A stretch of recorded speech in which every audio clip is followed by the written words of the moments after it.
Sound of the funky drummer. You can keep your heart, 'cause I know you got soul. Listen if you're missing, y'all. Swinging while I'm singing. Giving what you're getting. Doing what I'm doing. While the black band's sweating. In the rhythm I'm rolling. Gotta give us what we want. Gotta give us what we need. Our freedom of speech is freedom of death. We gotta fight the powers that be. Fight the power. Fight the power. Fight the power.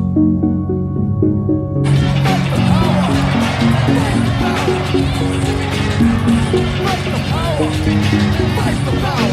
We gotta fight the powers that be. As the rhythm's designed to bounce with health and mental rise, designed to fill your mind now that you realize.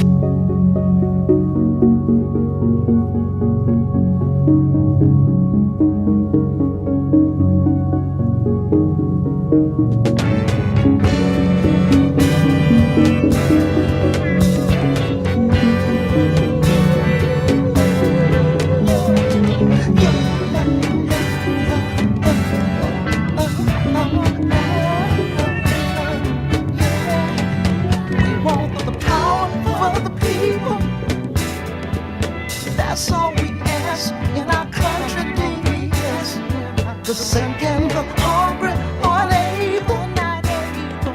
Protect them and those who may live in fear. We as the young wish to say in this song, God bless great America. We give thanks to the old for achieving their goal. It is now up to us, and we know we must build up a trust, and we want the power of the people. That's all we ask in our country, dear. The sick and the hungry, unable. Protect them and those who may live in fear. Power for the people. Power for the people. People, power for the people, yeah. Everybody know hardening crimes is a part of the time, but it's rough for some people to live. Disease moving fast, but it don't have to last. It is now the nation's turn for all to be concerned. We can be freer still. It is the people's will. We want power for the people. That's all we ask in our country, dear. The sick and the hungry, unable. Protect them and those who may live in fear. Power for the people. Power for the people. Power, power, power.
in the morning sun.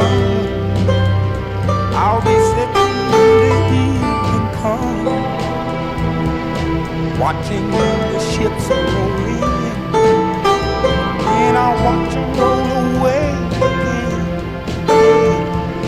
Sitting on the dock of the bay, watching the tide roll away. Just sitting on the dock of the bay, wasting time. I left my home in Georgia, headed for the Frisco Bay. I've had nothing to live for, look like nothing's gonna come my way.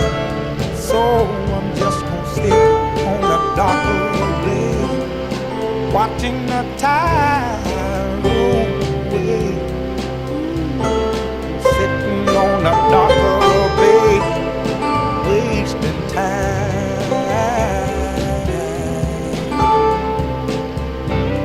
Look like nothing's gonna change, everything still remains the same. I can't do what many people tell me to do, so I guess I'll remain the same. Sitting here resting my bones, and this loneliness won't leave me alone. 2,000 miles I roam just to make this dock my home. Now I'm just gonna sit at the dock of the bay, watching the tide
want change, we gotta fight for it.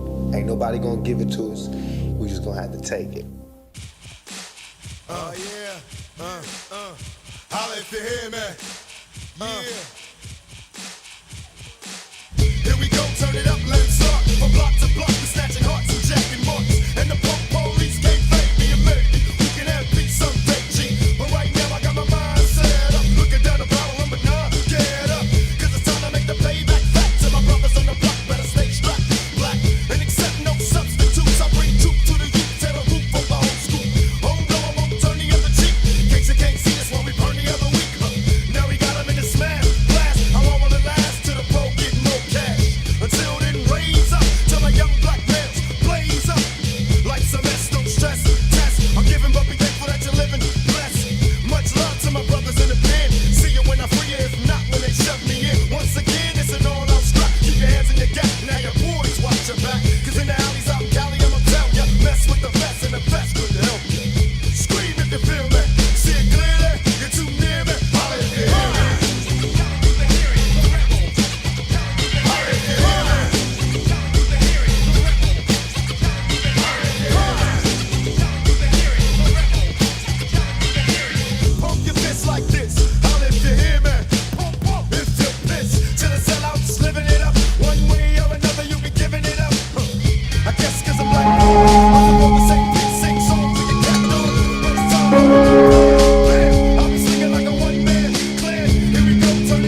Ligam pra gente.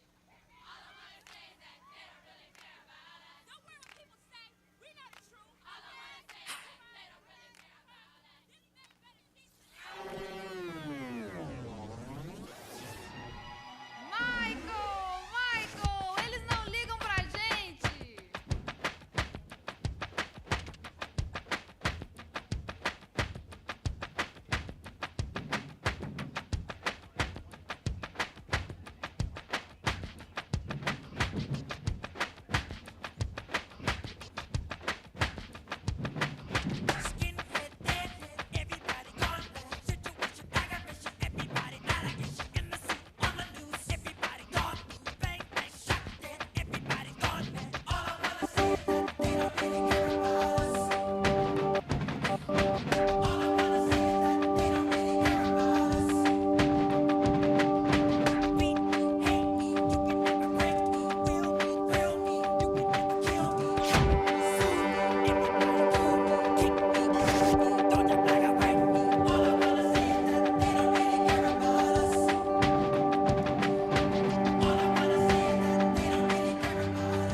Good afternoon, Atlanta, to the black world. Welcome to the National Town Hall meeting sponsored by the National African American Reparations Commission called NARC. Y'all here? Y'all here? Y'all make some noise out there. All right. My name is Dr. Ron Daniels. I'm president of the Institute of the Black World 21st Century. And I'm the convener of the National African American Reparations Commission, and I am so excited to be here in Atlanta on the celebration of Juneteenth, because we're going to talk about some reparations on Juneteenth. And that's our discussion for this afternoon. We're going to talk about the state of the reparations movement. There's some people who never ever believed that we were going to be to the point that we'd have reparations being developed by the city of Atlanta, Decatur, all over the place. They didn't believe it. But it's happening all over the country and all over the world. And one of the places that's leading the charge is Evanston, Illinois. And by the way, we have the architect of Evanston, Illinois right here in the person of Robin Ruth Simmons. You're going to be hearing her and other panelists as we proceed. But we're going to start with a film called The Big Payback, which was filmed over a couple of years by Erica Alexander from Living Single, and she's a great artist and actor who devoted her time to going over producing this film. But before we do that, I just want to, as a matter of personal privilege, the owners of this great establishment, isn't this a beautiful place? Isn't this beautiful? And the other thing is we deliberately chose being here at the new Black Wall Street. I mean, it is beautiful. And we brought people all the way from Tulsa, Oklahoma, from the original Black Wall Street to interface and connect. But my dear friend, Nibadi, is the person who has been guiding things. I've known this brother for many, many years. This establishment is his, along with Richard Jordan. They work here. They help produce here to keep this place alive, and we want the whole world out there to know about the new Black Wall Street, Atlanta and beyond. I also want to give a big shout out to Derek Bozeman, WAOK, all right, and Radio Free Georgia for helping to promote this event. So let's give it a shout out let's give Nibadi a big round of applause. So the way this is going to roll, we're going to watch this remarkable film. It has a great beginning, by the way. Y'all be sure to watch that beginning. It starts off really, really nice, right? We're going to watch the film, and then when we watch the film, we're going to take a little quick breather. We're going to reset the stage. We have an incredible panel, and we're going to talk about, again, reparations not only locally, but at the state level, nationally, and across the world. And then we're going to engage you, opportunity for you to offer some comments and questions and all that good stuff here on Juneteenth. So this is a great day to be talking about reparations. So now, without further ado, let's look at the film, The Big Payback by Erica Alexander. It's on.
The House Committee on the Judiciary is holding a hearing today on a bill which proposes to establish a commission to study and develop reparations proposals for African Americans. Black power. Black power. H.R. 40, the bill introduced by the late Congressman John Conyers, has languished in committee for more than 30 years. Since his passing, Texas Congresswoman Sheila Jackson Lee has taken up the fight to try to move it through the House and eventually to the Senate, where she'll need a miracle to get it passed. H.R. 40 is, in fact, the response of the United States of America long overdue.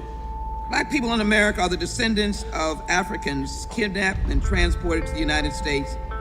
It is only this group that can singularly claim to have been slaves under the auspices, the institution, and leadership of the United States government. Slavery is the original sin. Slavery has never received an apology. By the time the enslaved were emancipated, they comprised the largest single asset in America. $3 billion in $1860, more than all the other assets in the country combined. I picked the cotton. I built the railroad under someone else's whip for nothing. For nothing. Reconstruction failed after 12 years, and after Reconstruction, a reign of terror that had never been seen. The hanging fruit, the lynching. State-sponsored terrorism. We kicked the living hell out of the niggers back to their own hometowns where they ought to been. Yesterday, when asked about reparations, Senate Majority Leader Mitch McConnell offered a familiar reply. Yeah, I don't think reparations for something that happened 150 years ago, for whom none of us currently living are responsible, is a good idea. This rebuttal proffers a strange theory of governance, that American accounts are somehow bound by the lifetime of its generations.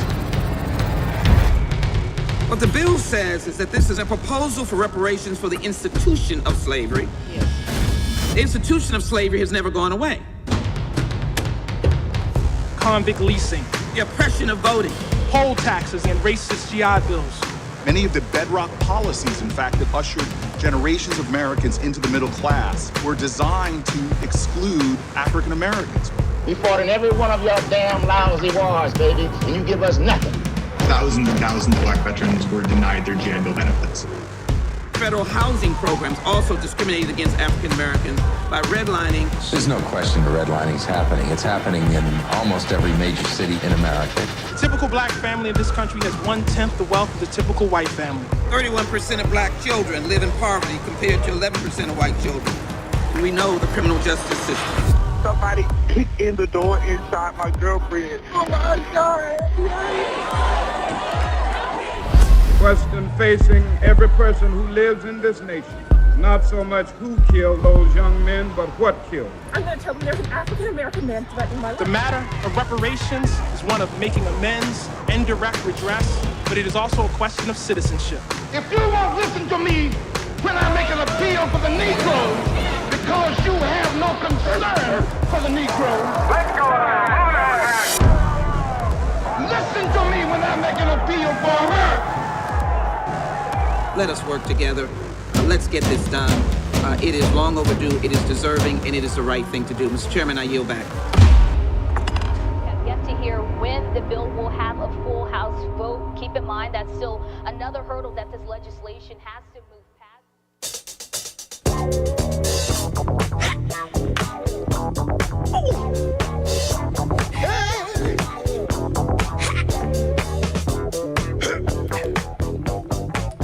Good afternoon. This is the professor, Dr. Ron Daniels, president of the Institute of the Black World 21st Century and distinguished lecturer. Good afternoon. You're on Vantage Point. Hey, how you doing, brother? Good. I just wanted to get your opinion on H.R. 40. There hasn't been much talk or thought about, reparations. So I was just wondering if you could speak on that. Well, I certainly can. I mean, H.R. 40 is, we're pushing very hard. There's been a lot of debate and discussion about the bill. And it's unfortunately, it's playing out between the political parties to some degree. I must say that we have great disappointment at this level, but Sheila Jackson Lee has been absolutely visionary, courageous, and tenacious in helping to spearhead this. African Americans are still feeling the brunt of slavery, but we're trying to get our friends who are making statements, you were not a slave, to understand that you are a descendant, but you are faced by that status of slavery and racism that puts you in this position today.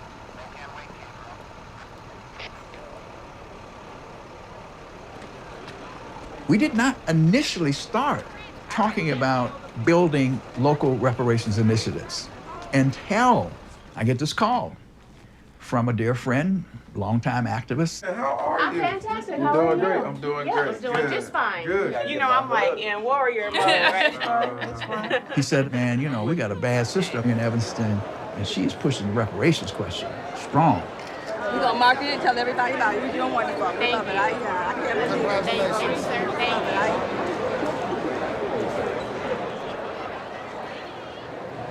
you. Good evening, everyone.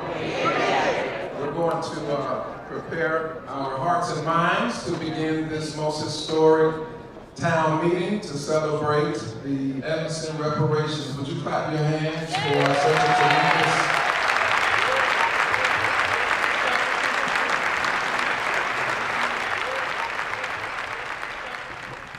There's something in the air. The whole nation is watching this city, and indeed, perhaps over the world. And so it was Alderman Simmons who brings us here in many respects. You have become the visible face and the driving force of the Evanston Reparation Initiative. Why did you do this?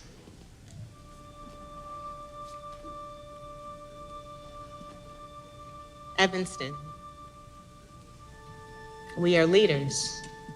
And as I worked through my responsibilities as Fifth Ward Alderman, I saw how hard we were working. My colleagues on City Council, community organizations, residents, parents, we're working really hard to bring equity and inclusion, and we were not moving the needle.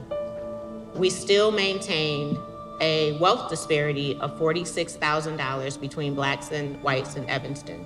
We continued a life expectancy gap of 13 years.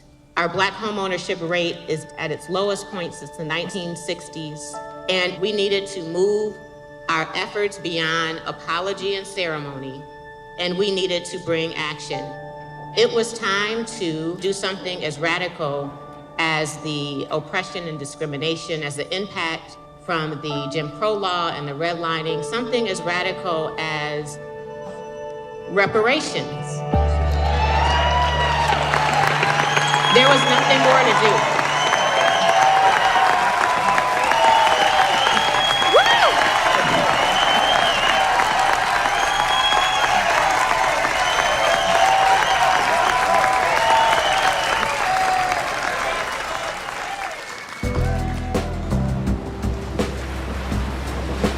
All right, folks, we'll be talking about H.R. 40, the Commission to Study Reparations. H.R. 40 has been stalled in Congress for more than 30 years, but there's new life in the debate coming out of Evanston, Illinois. Robin Rue Simmons was an alderwoman there. She got passed the first reparations bill in American history. The city of Evanston now has pledged to pay out $10 million over the next 10 years, all funding using tax revenue from recreational marijuana. This is the first attempt at a publicly funded reparations program in U.S. history.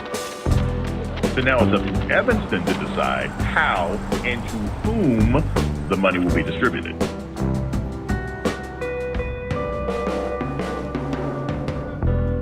It's been nonstop, more calls and emails in the last few days than I probably had in the last couple years, really. Yeah, you'll be hearing from me shortly on a few emails and texts, and then I'll see you at 5:30. Okay, thank you. Awesome, no problem.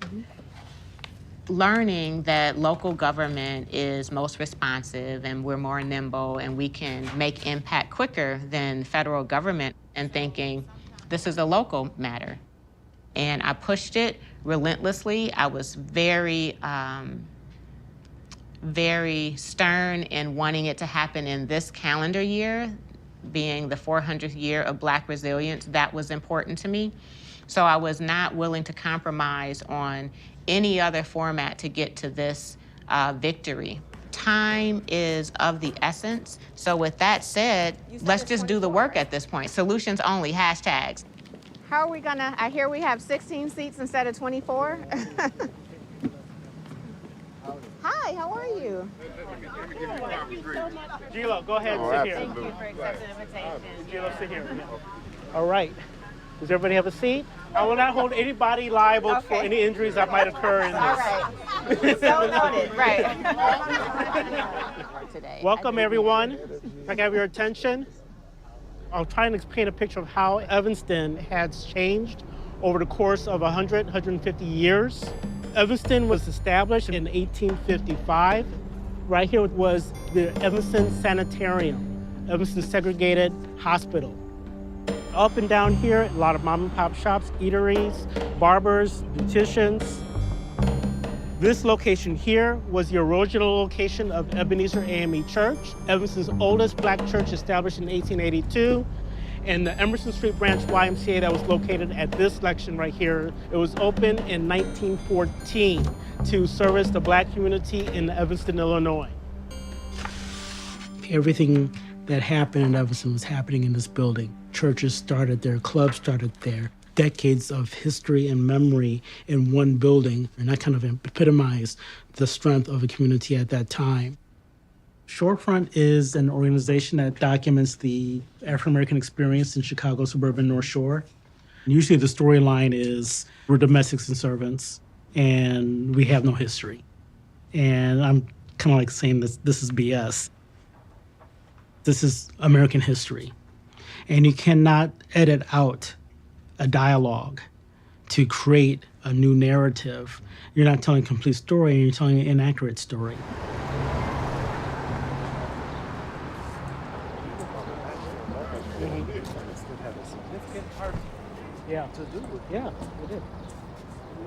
Good afternoon, everyone.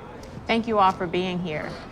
We are here today because we have a lot of work to do. We've done something really historic, and we have an opportunity to actually make tremendous impact in our community and be looked to as a model of what's possible in localities across the nation. Via Evanston's budget, there is a reparation fund line item. That's really exciting. The question is, what makes reparations reparations? Certainly, the whole issue of enslavement is what people tend to think about, but it is also for Jim Crow policies and racially exclusionary policies, policies that provided benefits for white people that we didn't get, that in fact helped to develop white communities to the underdevelopment of black communities.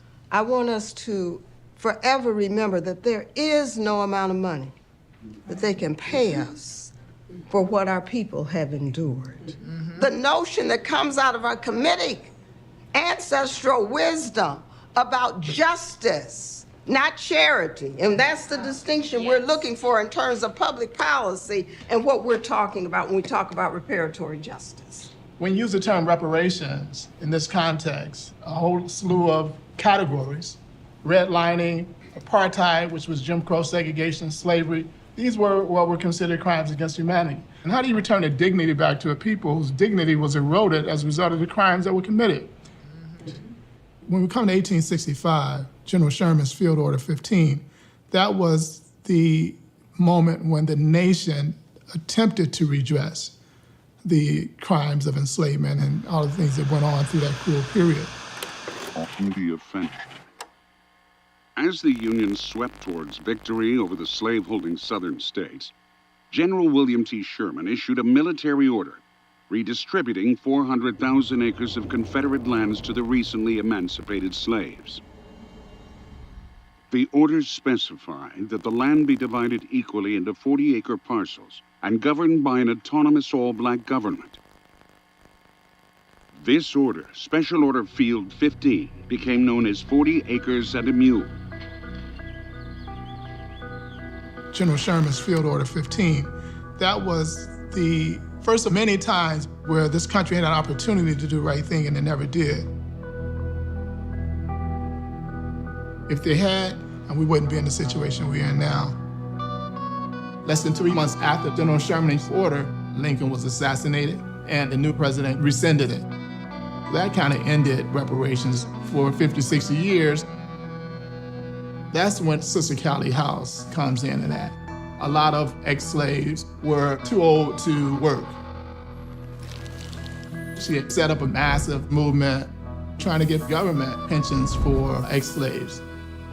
She was stopped by being arrested and imprisoned because the government said she was actually defrauding her members, that she should have known America was never going to pay. Callie House was a threat to white America and to the government because she inspired a movement. She sees this issue as a collective struggle of a people. But the question is, do you see yourself as part of a people of African descent? Or do you see yourself as American individuals who happens to be Black?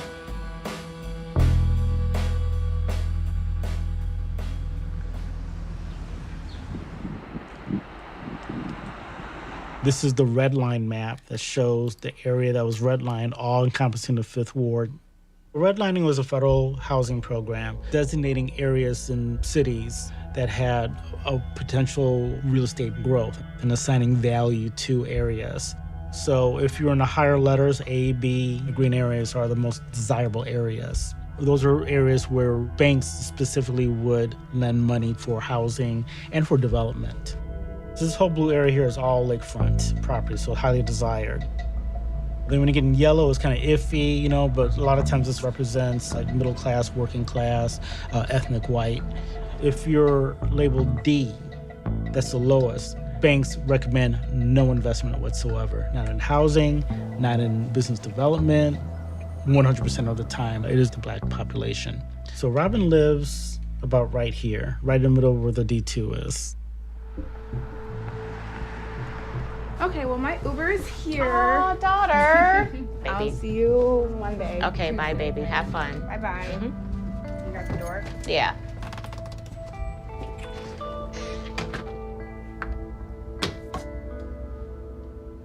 Hey, Demetrius, how are you? It's Robin. I'm just touching base after that call we had yesterday.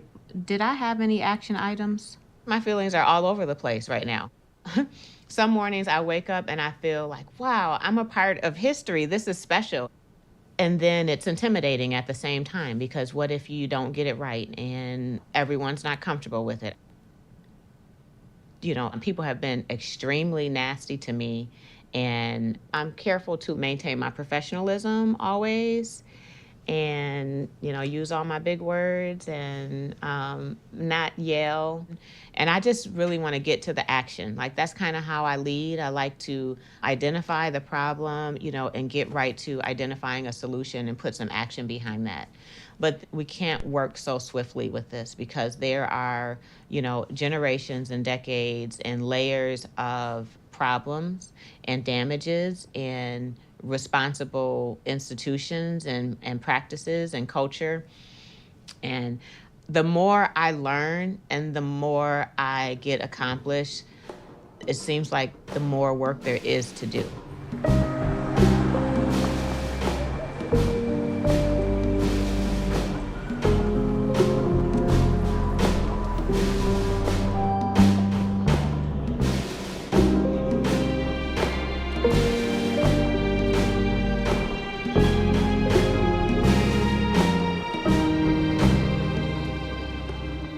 Trying to find my husband, who doesn't often get to come here, in one of my swearing in.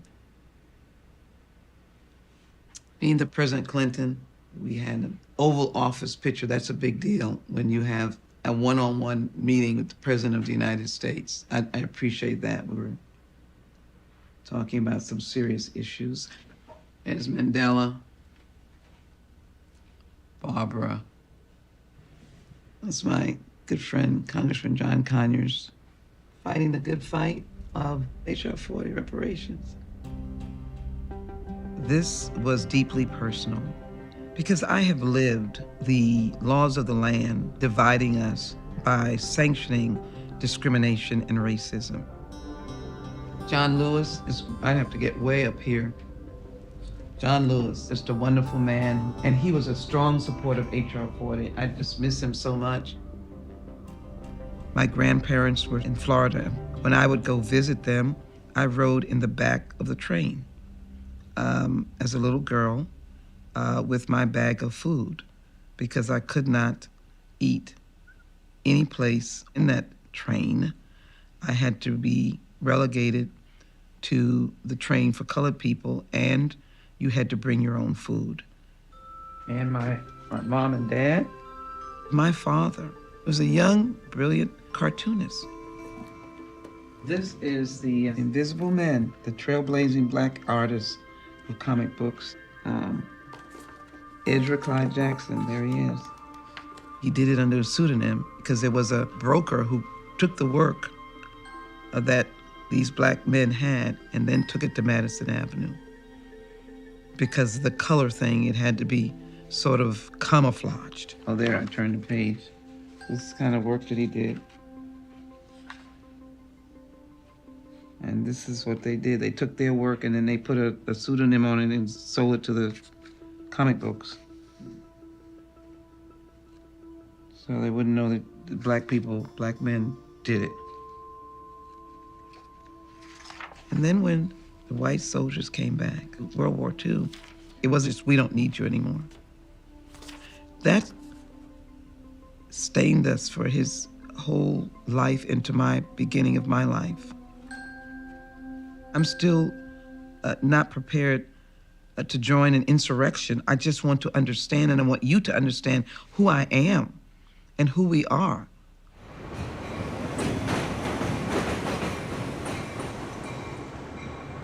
I didn't know if what you wanted was relative to the agenda item, so I was trying to make an effort to touch base with you before. 6 generations of my family have been Fifth Ward residents. The work is personal for me. I have a daughter, and I have, a son and a grandson.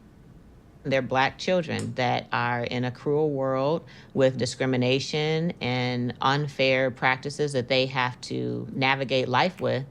And if I can do anything to give them hope that they can be whatever they want to be, that's my responsibility.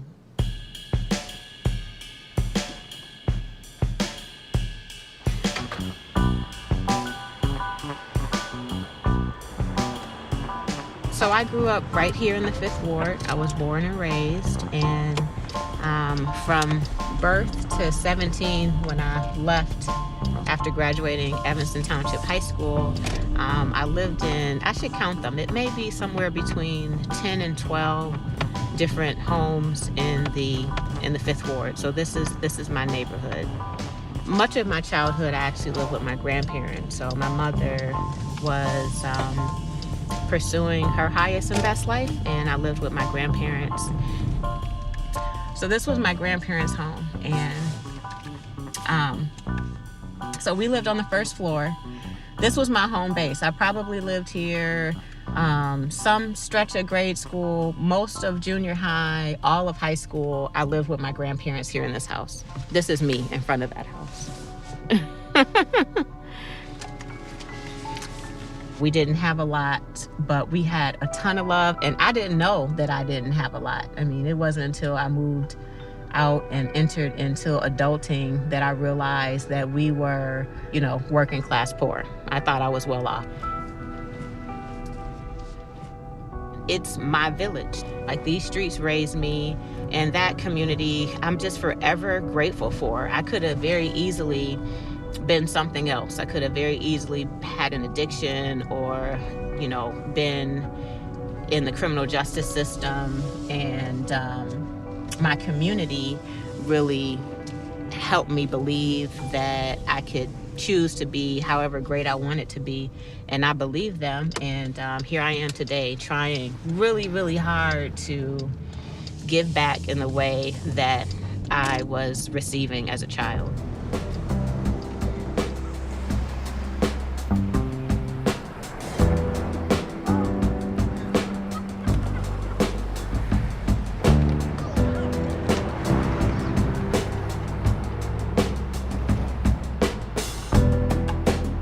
We are here in Hecky Way. Oh yeah, how you doing? Sauce on the regular tip? We specialize in barbecue. It's a homemade recipe, received from my mother. She got it from her grandmother. This is our smokers here. Those are rib tips. And Kendrick's over here working pulled pork, or she pretending like she's working.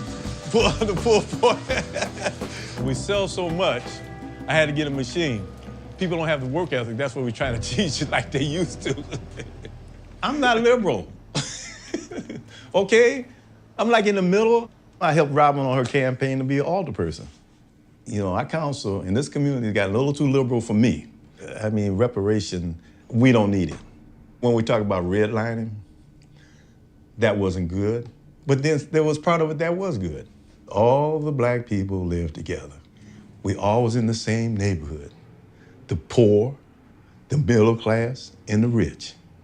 My family's been here since 1902. My great-grandfather, now he was born into slavery. His mother and 3 of the siblings escaped from New Madrid, Missouri, where they were picking cotton. And my dad, who raised 9 kids doing domestic work on the North Shore. You know, the man worked extremely hard, and he saved his money. And he built a house. This is back during the time when they were not given or considering giving black men money for homes. You know, we never was on any type of public aid or assistance or any of those things. He didn't believe in it, and he wouldn't take it anyway.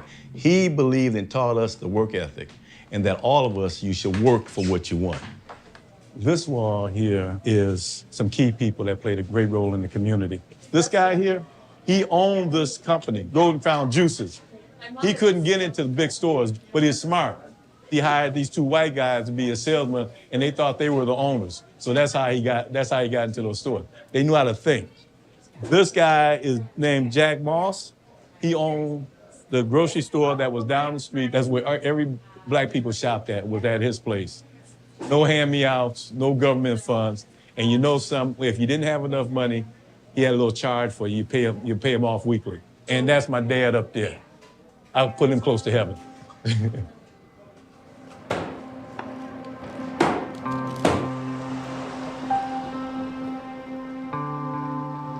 I've lived in Evanston for 19 years. I thought I lived in a diverse community, my kids went to a diverse school, but all my friends were white. I lived in a totally white neighborhood, and I knew absolutely nothing about the black community or the history of the black community. And I think once you know that, and once you hear the stories, you can't help but care. You can't help but recognize the injustice, the enormous length of time that this injustice has been going on. And so that's why I give a shit, because there are people in my community. It's my community. Dear Evanston. And so I started Dear Evanston. It's an organization based on a Facebook page talking to white people about what's going on in Evanston's black community, because there's such a divide in our city. And there's so many white people who are probably pretty well-meaning, but just don't know what's going on, just don't know the history of Evanston. And not because they don't want to know, but no one's ever taught them. And I was one of those people. I grew up in South Africa, and I left South Africa when I was almost 15. And I think that growing up in South Africa and being young and growing up during apartheid, there was nothing I could do. There was nothing that I felt any power to do. And I remember as a kid feeling very guilty and uncomfortable and helpless. I live in this beautiful house, and the question is, how much do we owe? And how much should we give? I think every white person in Evanston is going to need to answer that question for themselves. I can't even say for myself what it is that I'm prepared, or that my family is prepared to give, because it's just like an insurmountable amount that is owed. I don't know how we'll ever pay it. I don't know how, as a family, we'd be able to pay it, and how much we'll be willing to be very honest. You know, how much of our privilege and our money are we going to be willing to ultimately give to this? Something I have to think about a lot.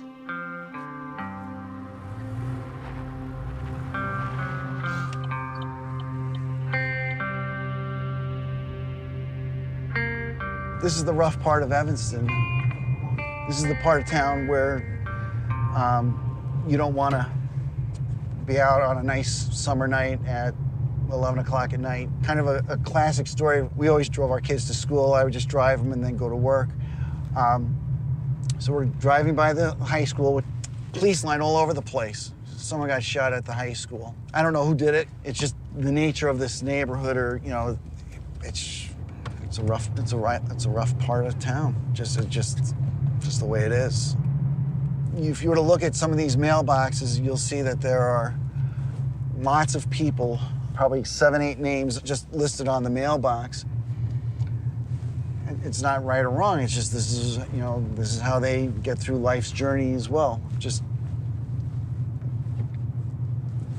that's their world.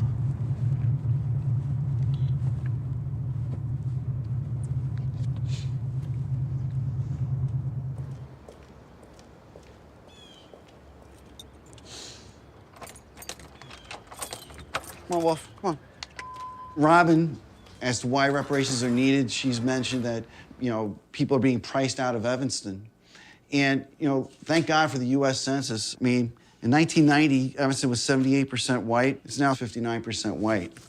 It's okay. In 1990, it was 22% black. It's now 16% black.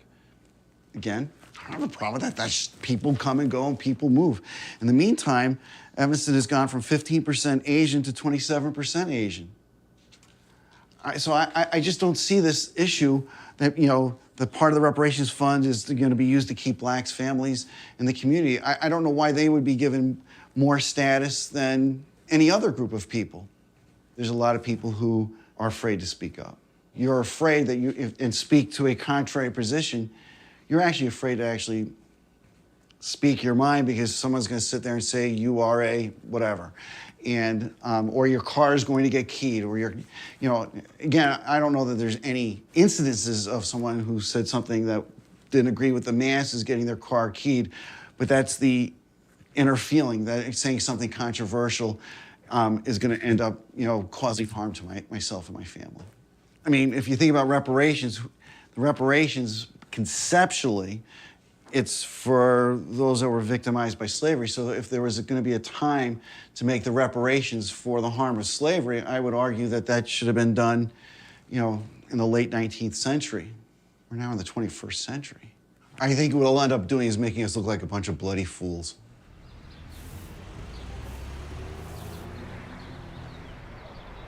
All that makes somebody black or somebody white, what we're talking about is just skin color.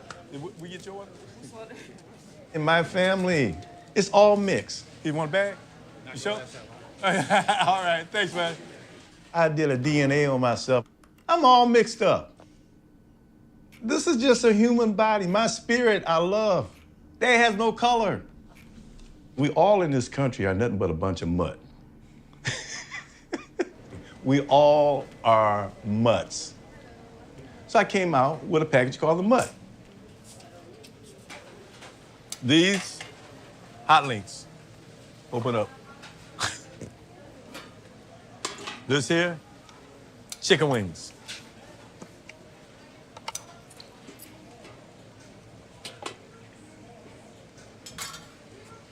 See, this here is the black people. The red is the Indians, okay?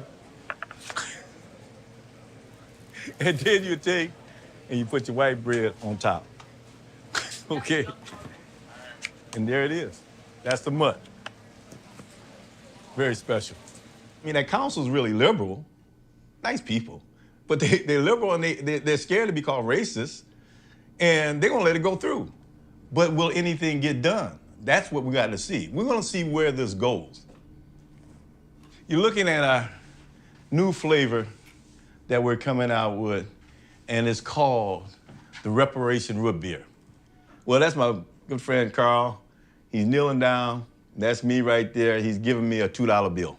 Because pot tax just isn't enough. Reparation Root Beer. I mean, you're talking about, what, $1 million a year? What's that gonna do? A lot of black people think they're gonna get money. Well, How you gonna split $1 million among, the population here? What is it now? 17% black. I mean, how do you determine, who's supposed to get it? I don't think it's gonna go too far, or anywhere. We, the leaders of the effort for reparations now, reparations not in the next century, not in 2185, not 10 years from now, but reparations win. Reparations win. Reparations win. The reparations movement during the 20th century took many forms and faced many obstacles. Early in the century, there was Marcus Garvey with his reparations and repatriation movement. He was followed by Queen Mother Moore, who in 1957 gathered over 1 million signatures on a petition for reparations, which she presented to the United Nations. And in the 1960s and 70s, the Black Panthers had a 10-point program for liberation, which included a demand for payment of the reparations promised in Special Field Order Number 15. But when we think about the modern reparations movement, it was really Congressman John Conyers who got the ball rolling on the government reparations policy. Spurred on by Reparations Ray Jenkins, Conyers crafted the first version of H.R. 40 in 1989 and unsuccessfully petitioned the House Judiciary Committee to take the bill up for the next 30 years. The work is now being carried forward by Representative Sheila Jackson Lee in Washington.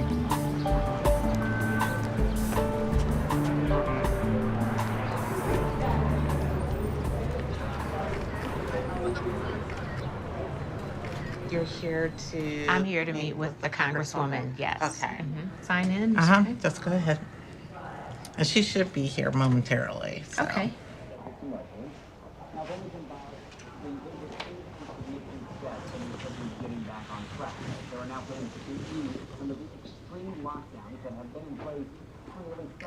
Secretary Alex Azar from earlier today. We don't know exactly how many because... Councilwoman? We're so excited to see you. Very happy Thank to you be so here. very Thank much. you. Thank you. Come on over here. Okay. Thank you. All right. I'm delighted to welcome you and to congratulate you. We were so excited when we saw the legislation. In fact, we have used it in presentations that we've made. Wow. I used your outstanding construct. You've been, Councilmember, a real hero to me. Really Thank have. you. Thank you. Being a member of National League of Cities, you know, we learned that all government starts locally. And the thought was, why not do what we can do here at a local level while HR 40 is working through its process, through your leadership? We could have layers of repair and layers of remedy because, as we know, those damages, yes, we're rooted in slavery, but, you know, it looked like discrimination even still today because of the color of our dark skin. So excited to share anything that we've done in Evanston and then learn more about your goals for HR 40 and how we can even support that and make sure that it gets passed. So. Well, I think the good news is that you were proactive. So I am very grateful for that laboratory that you've given us.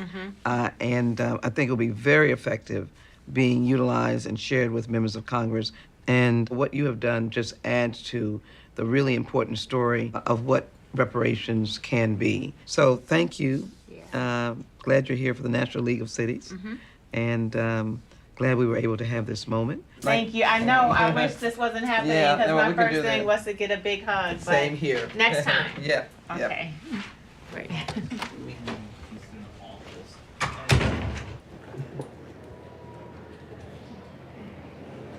I need a moment. Yeah.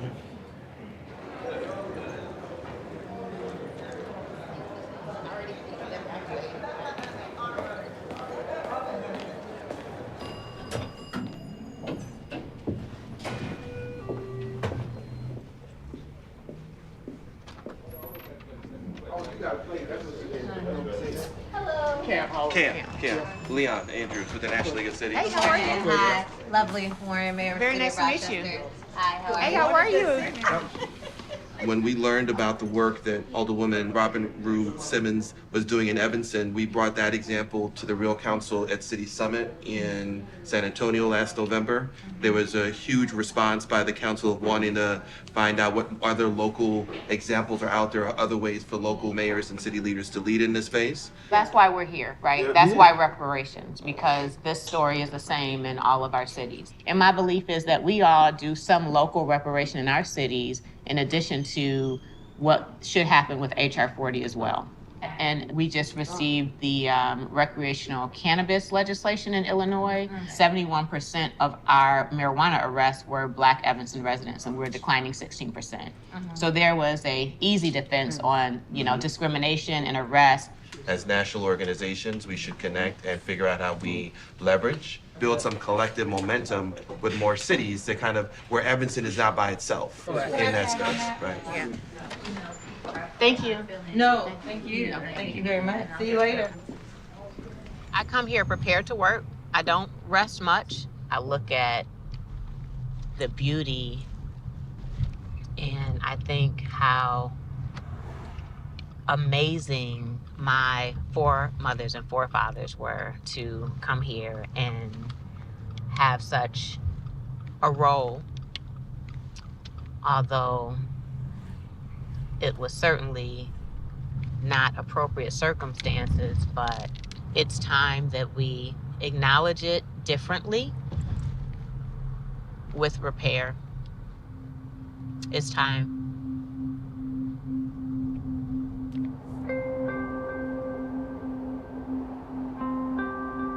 China has identified the cause of the mysterious pneumonia outbreak in Wuhan city. In the past 2 weeks, the number of cases of COVID-19 outside China has increased 13-fold. The great shutdown of 2020 is underway. We know the hospital surge is coming. I am officially declaring a national emergency. Two very big words. It is lights out for tens of thousands of bars and restaurants across the city and even more across the state. To avoid the loss of potentially tens of thousands of lives, we must enact an immediate stay-at-home order for the state of Illinois. So that is the action that I am announcing today.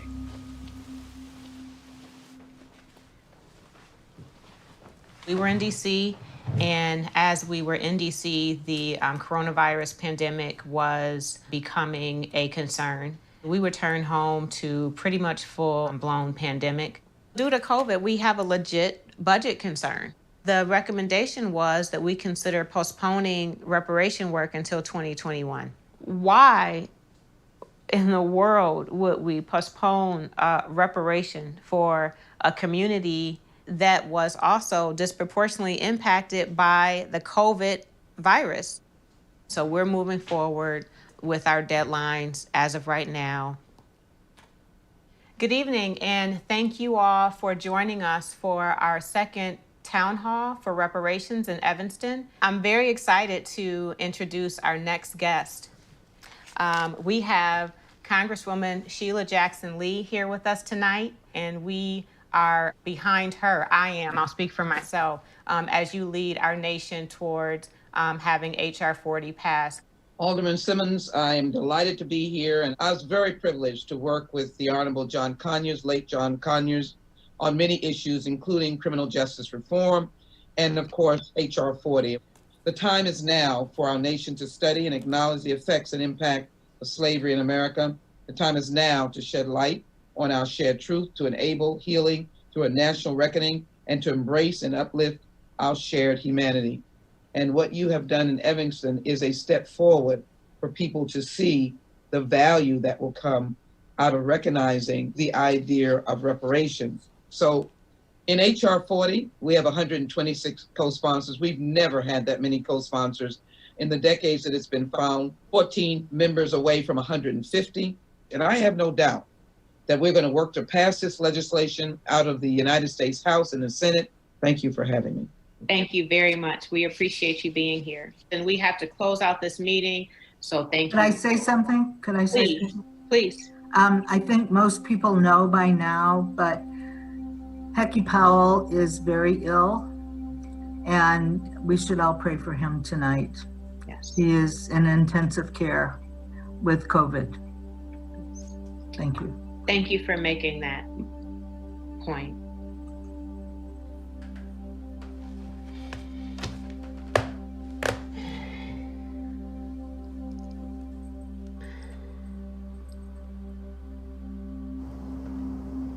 Data collected by state and local agencies suggests blacks are being disproportionately impacted by COVID-19. Black people in the US are nearly 3 times as likely to become infected with the virus as their white neighbors, and nearly twice as likely to die from it. So you are talking about 400 years of racism as a national model in this country, and we are surprised at why black people are the most vulnerable to any public health issue?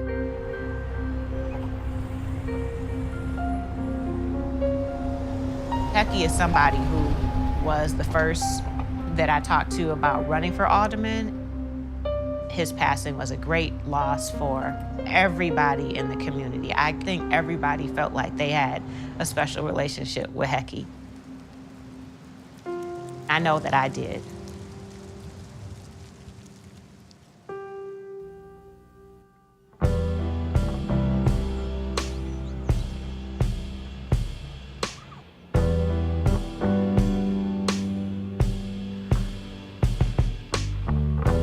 Greatest hurdle is the political will to make it happen. And Alderman Simmons made it happen. Before I took the job, I knew that Evanston was working on a reparations program, and I wanted the opportunity to work with the committee. My background as an attorney is primarily litigation. The number one question that I get asked as the legal counsel is, how do you deal with it being a race-based program? How do you get over that hurdle? With respect to reparations or any sort of equity work in this country, ironically, you battle the 14th Amendment. The 14th Amendment guarantees equal protection under the laws of all citizens in the United States. Although the amendment was passed to try and benefit freed slaves and African Americans in the country, it's actually been used to deny opportunities to those same groups.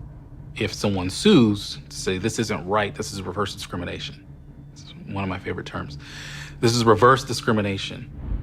And ironically, discrimination is one of the hardest things to prove. You can always say the area of housing, this person was denied because of their income. They were denied because of their credit. They were denied because of a laundry list of things that had nothing to do with their race. But we didn't have the resources internally to find that evidence. And Dino Robinson was instrumental in gathering a lot of evidence, specifically implicating actions of the city with respect to discrimination. You know, what we're trying to anticipate is, what if somebody comes and says, well, this wasn't a law in the law books in the city of Evanston, so how can you say it happened? Well, since we did not have any written laws, we had to look for the underlying evidence in, procedures and thought processes, and maybe just way the city of Evanston conducted themselves with the Black community. So we found this recently. Negroes unable to secure homes here. This came out January 2nd, 1918. Nearly 50 colored families living in cramped homes of friends and relatives are unable to rent any other hundreds of empty houses. And it goes on to say, like, landlords will not rent to Negroes. And how can landowners and realtors selling homes to Negroes, how can we prevent that from happening? And can we move the Black community to unincorporated Niles? So that is played out over and over again. We know it happens, but to find documentation of some sort, is an eye-opener. Yes, beautiful Evanston has its roots in Jim Crow.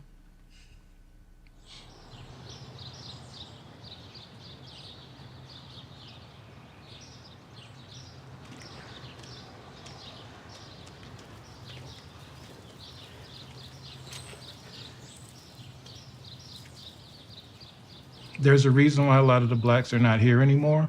I think my mom's the last original owner on this block. That's what I've been told. I don't know for sure. This is a first step initiative to try to recompensate for the losses that we've taken over the years. It would help for now. Well, I think that it's more like repairing the dignity. You know, people looking at you based on the color of your skin and being discriminated against just solely because of how you look. You know, it really can have a traumatic effect on you overall. And looking back at what my dad had to go through back in the South during Jim Crow, and you could literally be beat and killed for standing up for yourself. So it took me a long time to understand that my dad was protecting me by shuffling his feet and skinning and grinning in front of the white man. And it took me at least 30 years to understand why he did that. So yeah, I think that these type of programs restore dignity and faith that, you know, this system is changing and working in a way towards bringing a better equality and bringing different races together in more understanding. Good afternoon, you're on the air. I got friends and family talking about they gonna give us reparation now. Come on. I bet you $1 million they'll give us Juneteenth before they give us reparation. Surprise!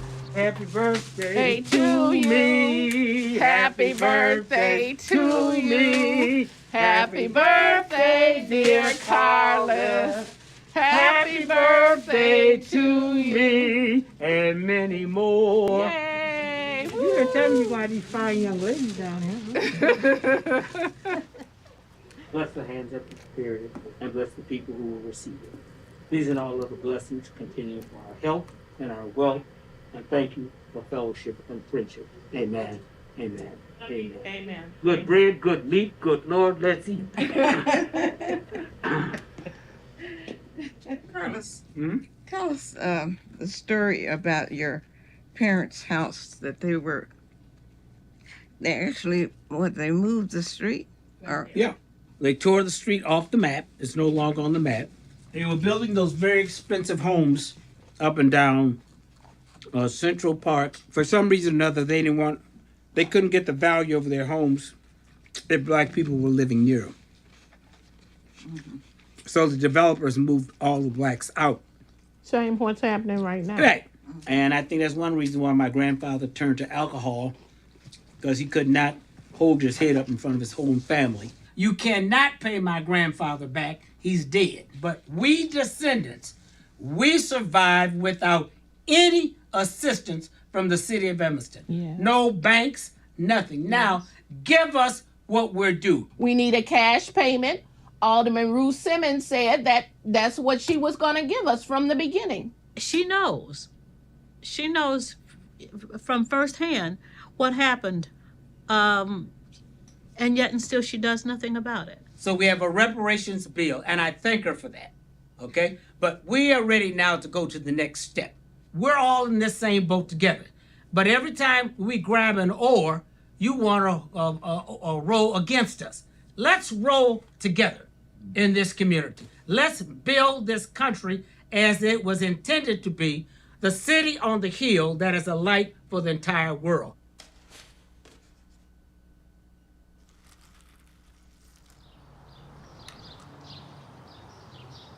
For the purpose of moving this meeting forward, do we have consensus on $25,000 for purchase of a new home as the number up to? Yeah. I vote yes. Okay, so with that said, I'm making a motion that we extend the program budget for housing to $400,000 for a total program budget. Alderman Braithwaite? Okay. So with that said, staff, we want to move forward with a program budget of $400K for purchase benefit up to $25,000. I vote yes. Okay, and with that, do we have anyone signed up for public comment? John, are you ready to go next? I'm always ready. 400,000 not a lot of money. Okay, 400,000 is not going to go too far. But all the conversations that I've been hearing, it's not indicative of reparation. It's indicative of programs that were already previously in place in other places. If you're going to do reparations, you do reparations. If you're going to give people money for reparations, you give them money to repair the damage that's done. You don't give them money and then demand and tell them what they can do with it. Call a spade, and don't let them twist it into something that is other than what it's represented to be, because then the backlash is going to be on you later on.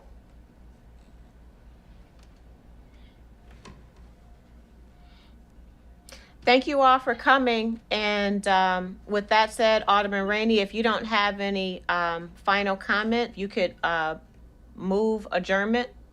I move adjournment. I second. Thank you all. Bye.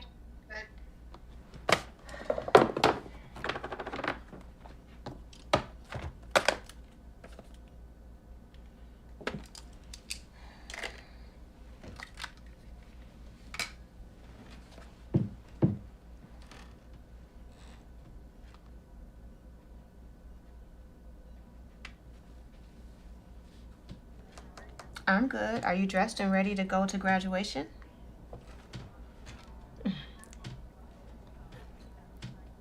Do you have a graduation outfit on though? It's a special day. Bing, bing. It's always tough to end with a, this isn't reparation, because it is. Any direct benefit to address the damages to a targeted community is repair. And that's what it is on a local level. But I also feel the frustrations of a resident that says this isn't reparations, it's not enough. I appreciate your effort. I respect and understand their frustrations. And for me, that's frustrating because I want to do more. Are you ready? Well, perfect. Yay, Bailey. All right, get it on. Turn it on. Okay.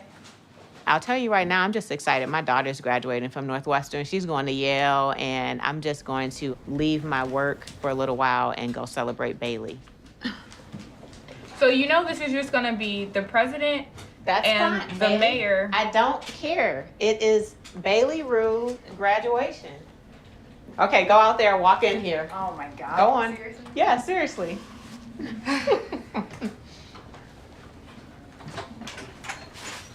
Oh my God. Go around the corner. Okay, Bailey. Honor. Yay, Bailey! Yay! Yay! You see? Now I sit. Now you sit. And this just plays until it starts, because that's what you would be doing. Yeah, we'd be walking in. See? I'm a bit underwhelmed right now.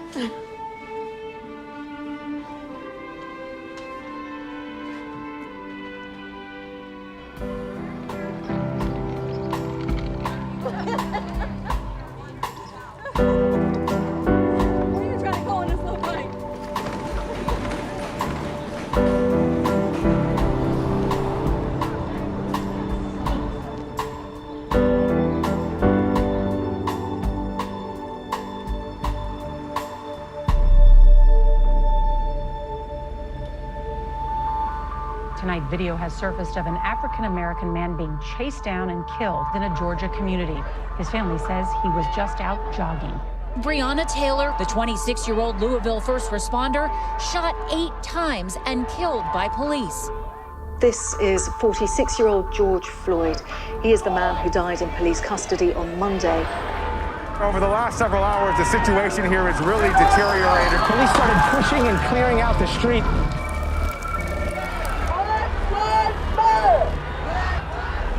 I am not okay. We're experiencing the trauma of racial terror and Black public execution, and people hurting and dying and grief.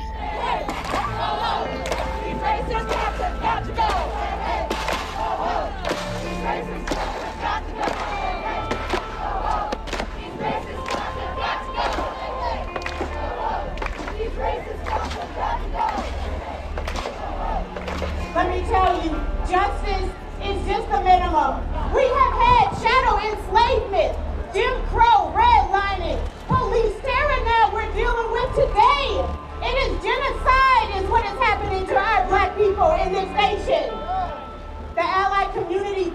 for being here, being bold, but it's not enough that you come to these places and you stand here. You must go to your own places and you must raise your voice in the same manner with the same energy in your private spaces.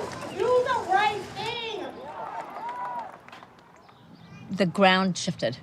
There was COVID, just shutting everything down. And suddenly there was Ahmaud Arbery. And then there was Breonna Taylor. Then there was George Floyd. So there was so much going on to do with race in this country that it has left me spinning. Being white, being a woman, and being middle-aged, I don't trust my voice to be a legitimate advocate. I mean, I hope I am. Now, people want to know more, and I don't know that I am qualified. Being white, it is so easy to put up a yard sign and not really even understand the issues or understand what that really means. It can really lead to complacency and that you think you've done your job. You can't abdicate responsibility. We, white people, are the people who have to write the check. You know, my heart supports it. Now in Evanston, a battle over the city's reparations plan. Lots in the community are questioning why the money goes directly to the banks, why people can't have a cash payment. Claiming that this was nothing more than the housing program. The Evanston City Council is set to vote Monday on a bill to give reparations to Black residents. But some residents are saying not so fast. Good morning, everyone. My name is Sebastian Knowles, and I'm one of the organizers with Evanston Rejects Racist Reparations. We're here today to protest and in demonstration against the current iteration of the City of Evanston's reparations plan. This program, as it is incomplete, and it makes no sense to go forward with it. How divisive this Evanston reparations bill is becoming. We ask that everyone just wait, go back to the drawing board. We implore the Evanston public to join us in resisting this initiative. Reparations are meant to close the racial wealth gap. The program that the City of Evanston is offering does not do that at all. We want a real program.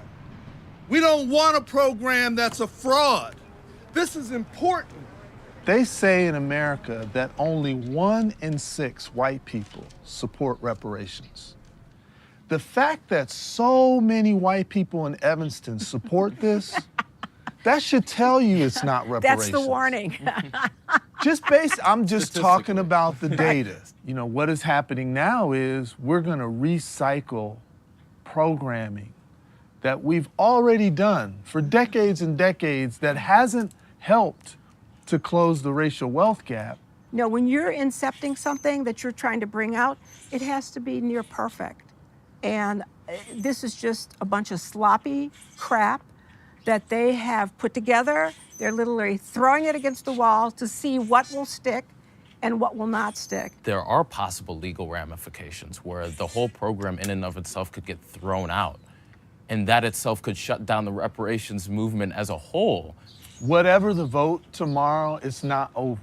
It's just beginning. And we are going to follow them and this process in Evanston. My hope is that some of these aldermen will finally recognize, okay, maybe this isn't the right thing to do. I think what they're offering us is an insult, and we decided elderly homeowners should get the first reparations that's going to be spread over a 10-year period. And now the city of Evanston is balking on that. The proposal, as from what I understand it, is they're trying to vote for the first $400,000 to go for a housing program. Not happening. It should not be. Now's the time for you to stand up and show what you're about. We hear what they say, okay? We read what they put in paper, but then I'll wait till the vote, okay, before I make any kind of decision about the consistency of Evanston with saying one thing and then doing totally the opposite when it comes to application.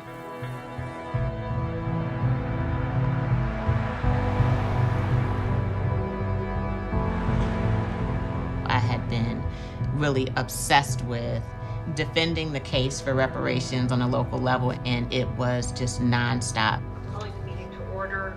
Alderman Simmons. Aye. It was sleepless nights. It was always doing more research, and I did that while managing the rest of my life, being the alderman of the 5th Ward. Technically, it's part-time.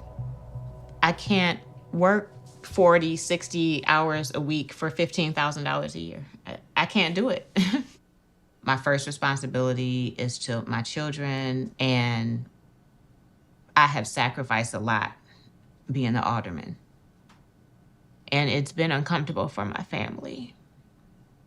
My daughter's not been able to even walk the dog in peace sometimes. People have intimidated her.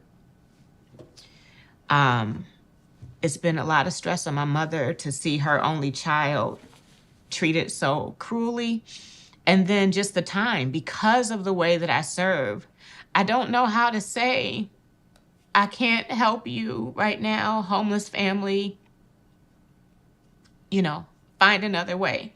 I only know how to find a solution for them. I only know how to do everything that I can to help them. And while the whole nation is watching, there are people that are waiting for this to fail.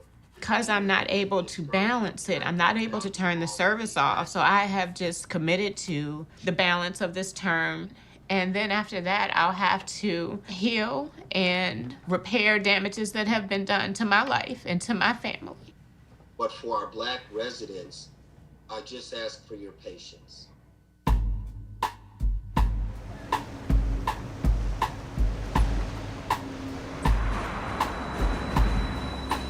Good evening, everyone. I am Mayor Haggerty, Mayor of the City of Evanston. It is Monday, March 22nd, 2021, and I call this public hearing to order. I'm now going to open it, and we'll start with Alderman Simmons. Thank you all for establishing this path forward to reparations in Evanston. The Reparations Subcommittee recommends City Council adopt Resolution 37R21 to authorize the implementation of the local reparation restorative housing program and the initial program budget of $400,000. I move approval. Second, we are now going to move to public comment. Illinois Did you see will move who's to in the Bridge meeting? State. Dr. Sandy Garrity first. Oh, he's answering. The Evanston plan does very little about the equity gap produced by segregation and redlining. You perpetuated the systemic racism and added age discrimination. We want cash payments. Robin promised us that. And the push forward appears to be more oriented towards photo ops and marketing, something that simply isn't true. First, I want to support the passage. I also think we should have on the agenda cash payments.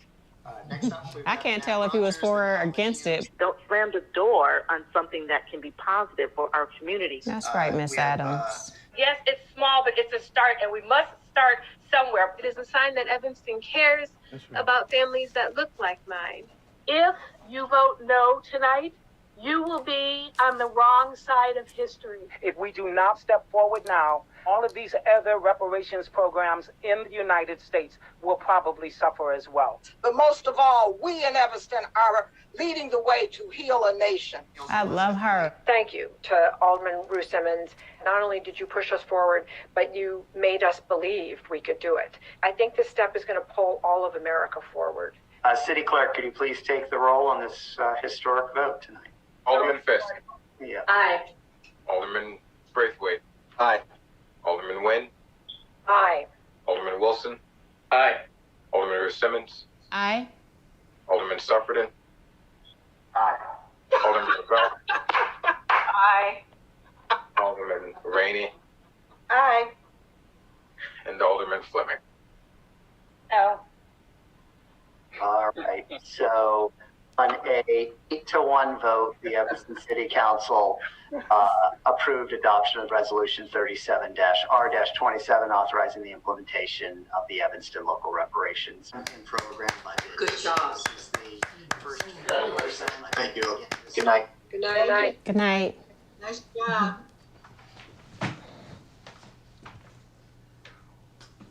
Congratulations to you. We did it. It's happening. You okay, Mother?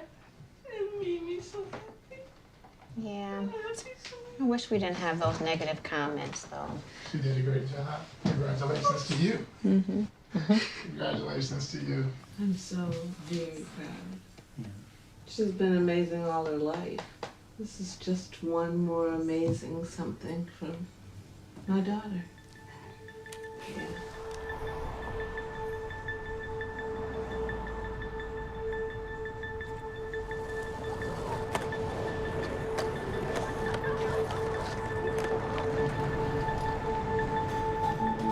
This week, Evanston, Illinois made history. The nation's first government-backed reparations initiative for Black Americans was approved this week in Evanston, Illinois. In a near unanimous vote, Evanston's City Council voted to approve the first installment of $400,000 to be distributed among eligible Black households. The money can be used for down payments, mortgage payments, repairs, or home improvements. Many hope the historic program will pave the way for more reparations in other cities.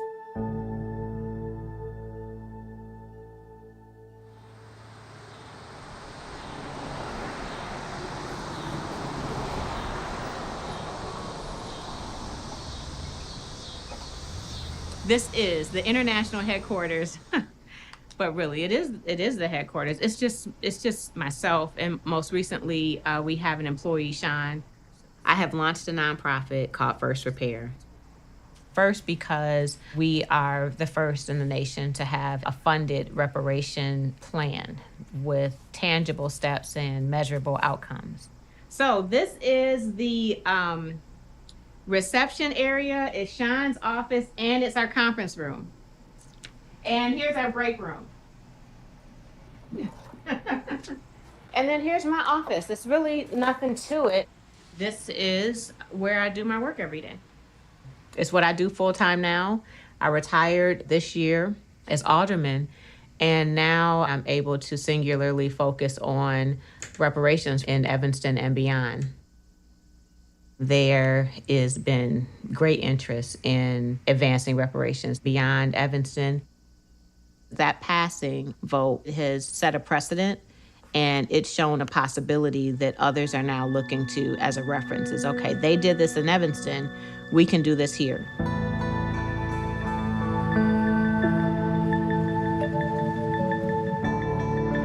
Good morning. Good morning, good morning, good morning, good morning. Thank you all for all your sponsorship on HR 40. We're so excited. Thank you. Thank you.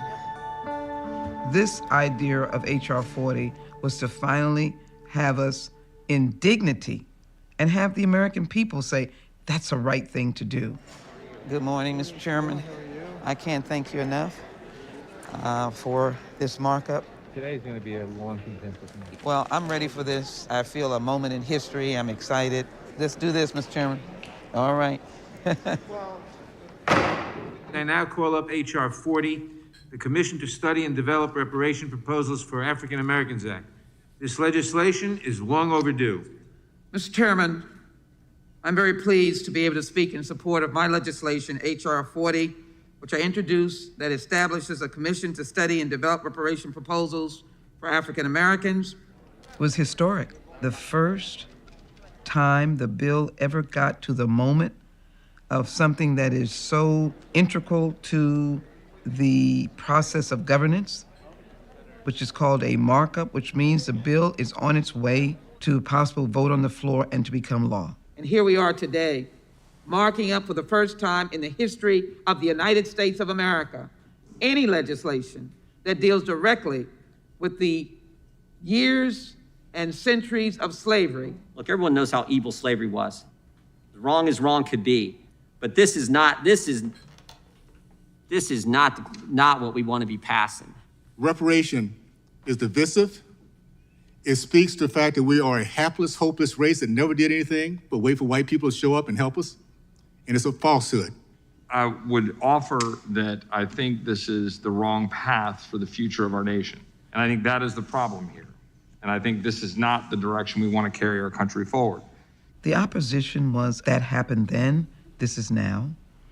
A very weak argument. shallow argument, a total refusal to really see slavery for what it was.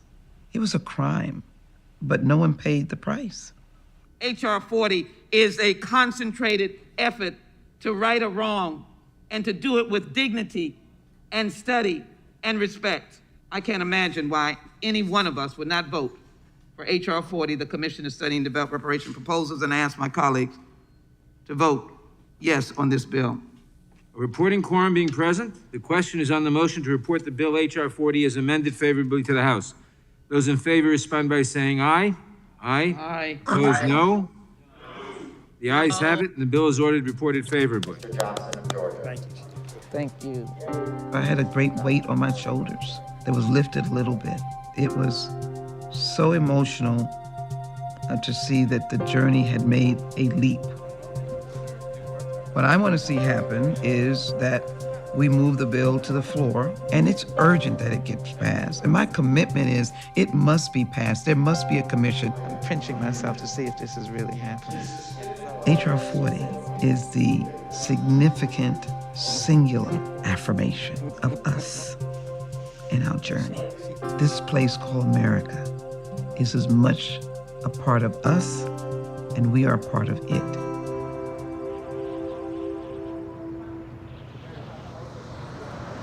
The purpose of this meeting is to get you prepared for when the release of the application occurs on September 21st.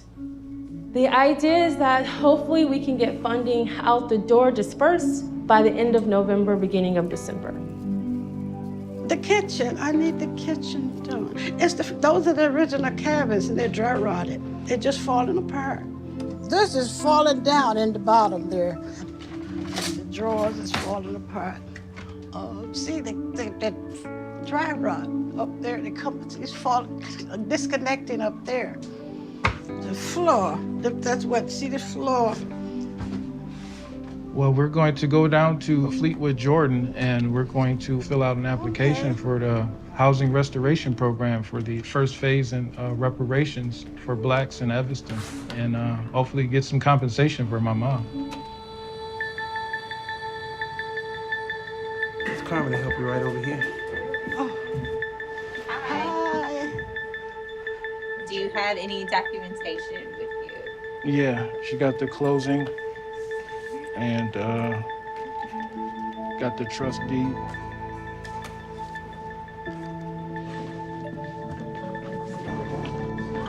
Do you have your driver's license with you? I do. State ID. Okay, we'll take the I have a obituary. Okay. That has my mother's name listed in it. So Dad was here in 1947, his Evanston senior year in high school. Okay. Yearbook, and there he is. Oh, nice. And so it shows that he was a graduate of Foster School and Evanston Township High School. And you all are all set. Good luck.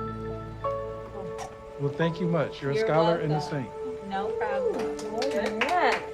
Submitting. All right. I know the Good job, Malika. Okay. Excellent. Wonderful. Good job. Thank you. Congratulations. That's great. My understanding is that reparations is an attempt to repair the harm that's cost us economically. When I started looking, no, this is not the answer to reparations that we're approaching in Evanston. But the longest journey begins with the first step. Good morning. Either you're part of the solution or you're part of the problem. I don't want to be a part of the problem.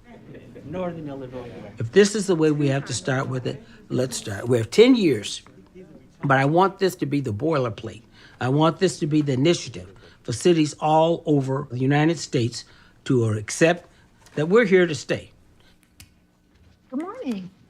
How are you? I'm good. Hi, Mr. Sutton. I'm good. How are you? Is this one me?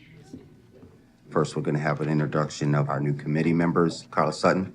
Being a third-generation Evanstonian and an active member in the community, I've had a chance to realize that Evanston now stands at the brink of history. We're in a very good position now to set the tone, which I hope the nation will pick up the ball and follow. We are under the eyes now of the whole world.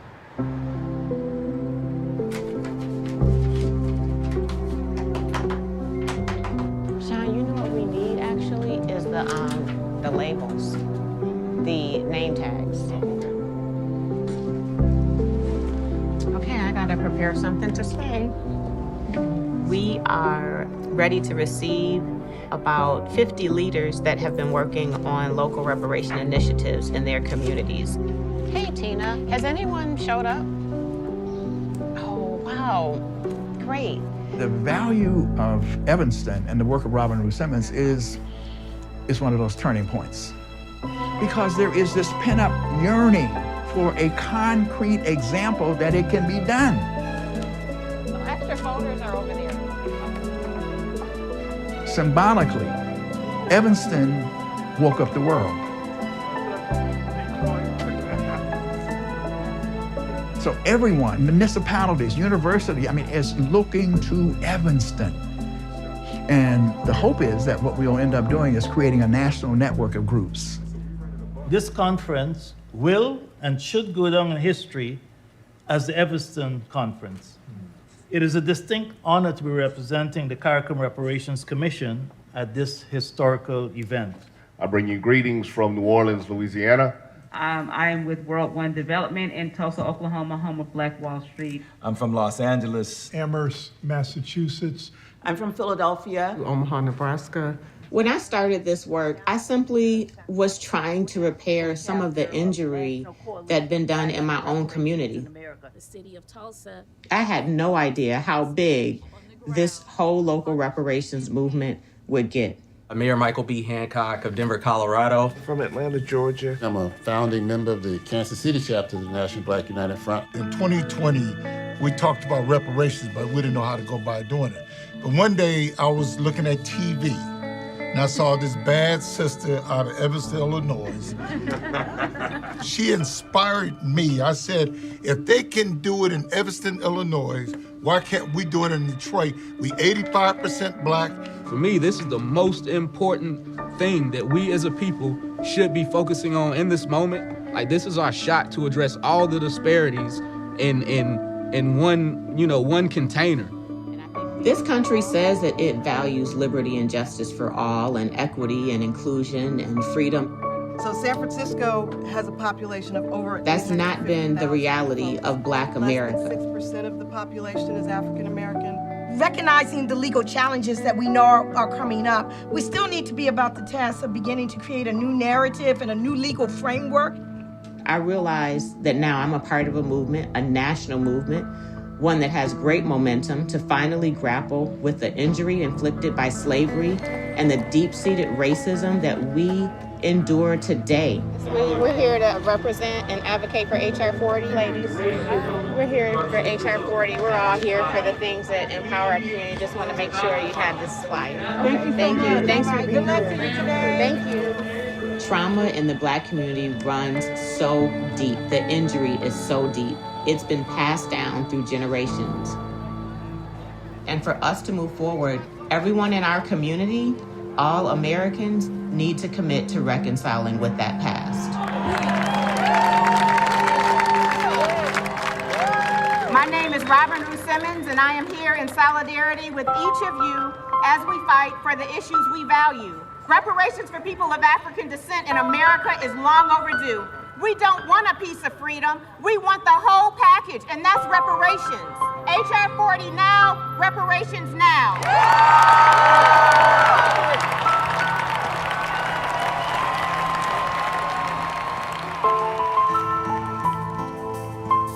There are thousands of communities all across this nation that need repair.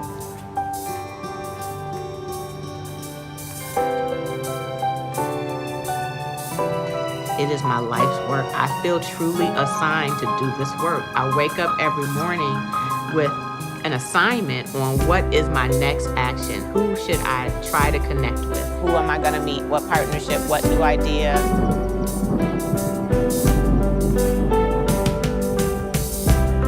I will not be satisfied until I see the quality of life for Black Americans is truly on par with that of white Americans.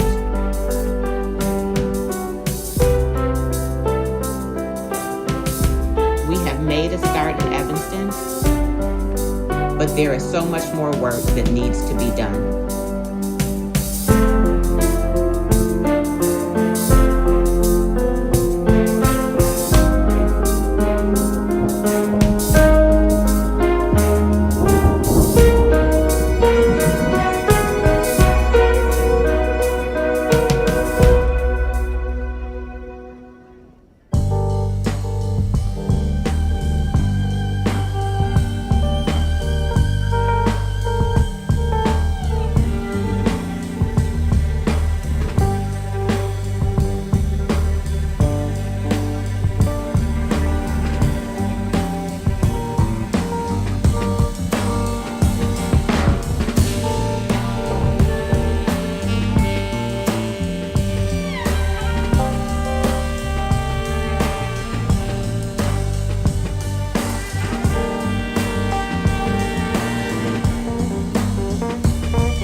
Let's give it up. Was that wonderful or what? Was that inspirational or what? Oh man. Well, we're gonna get ready for our panel discussion. Let's give it up, please, for Representative Sheila Jackson Lee. Y'all feeling all right out there? I declare and proclaim that America has just gotten a gift. They have the ability now to call themselves the supporters of the Juneteenth national holiday. This is America.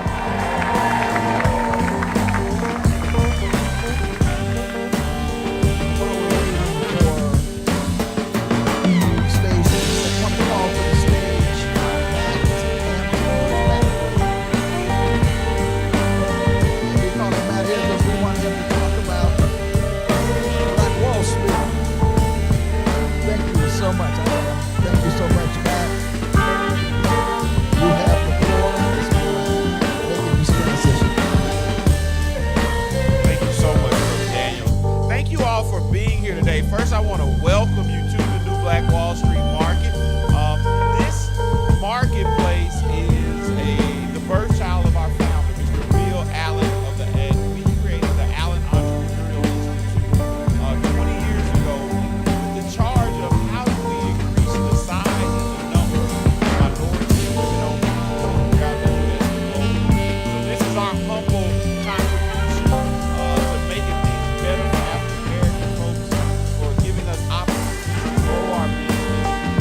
And so we're excited to have leaders such as Ron Daniels here. Ron has been a leader in our community for years. I'm excited. I got a chance to see the cars. I was at the time doing something, so I got a chance to start on the family witnessing awesome. Again, this is just all about how we create more ecosystems and environments that really help us propel our business forward. And that's what we're doing here. Mr. Allen's talent, his gift, what God gave us, the ability to develop real estate. So that's why we have a lot of real estate. But I want to encourage each and every one of you as you go through this process of the reparations movement, as you all lead in your communities. I see business women here who talk about certification. I see leaders here who've been on the trail of reparations and freedom fighting. I see all kind of resources here. And I really want to encourage each and every one of you to look at how we can inspire our generations coming up under us and use what we have to push our agenda forward. And our agenda and our contribution is how do we create more entrepreneurs? How do we create more Black-owned businesses of size? And so we're working very diligently to push that vision forward.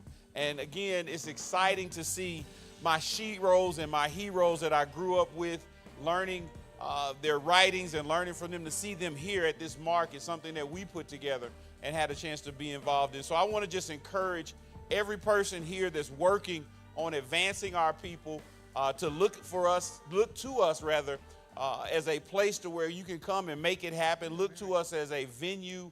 Look to us as a partner, and anything that we can do to advance economic development in our community. That's what we're all about. And so I also want to thank Mr. Nibadi, who leads us in these kind of cultural affairs, and Richard Jordan, who's not here today. But again, thank you. You're welcome. Please come back and let's do more, because we have so much work to do in order to really advance our communities. And Brother Daniels, thank you for keeping us in mind, and we hope that we can also host you in greater ways and in more ways in the coming future. So again, thank you all so much for being here, and have a great evening. All right, thank you. This space, my brother Nibadi kept telling me about the new Black Wall Street, and one day I came and I saw this and I said, what a spectacular place. What a spectacular example of Black excellence. It is absolutely that. Well, we're going to move right ahead with our panel discussion, and I want to introduce our panelists. And, I can now attribute it to having a senior moment, because I'm looking at my notes and I said, you ain't got all that you need in your notes, but we'll work that out, because I don't have all the introductions I need to make. But in this order, and we're going to start on this side as we bring them to the stage. First and foremost, would you first please welcome to the stage, and wait a minute, how she's going to get up on the stage? We got that worked out? Okay, I want to be sure. I don't want anybody stumbling now. Let's welcome Robin Ruth Simmons.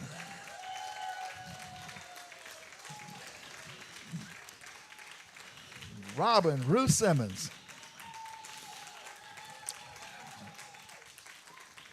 Yeah, you take that seat over there.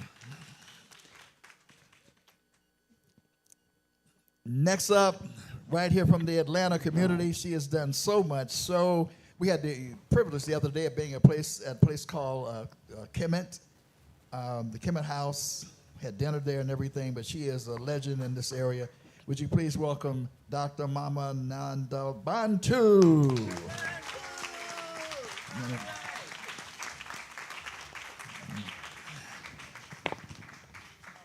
Next up, we want to welcome to the stage. Where's she at? Come on now. We anticipate we're going to leave a seat for Councilman Michael Bond, but we're going to come right next. Next up after her, you saw him in the movie, hand by hand, just really working. One of the great thought leaders and organizers, a former male co-chair from Cobra, now the executive director of First Repair. Would you welcome to the stage Cam Howard? Cam Howard, right.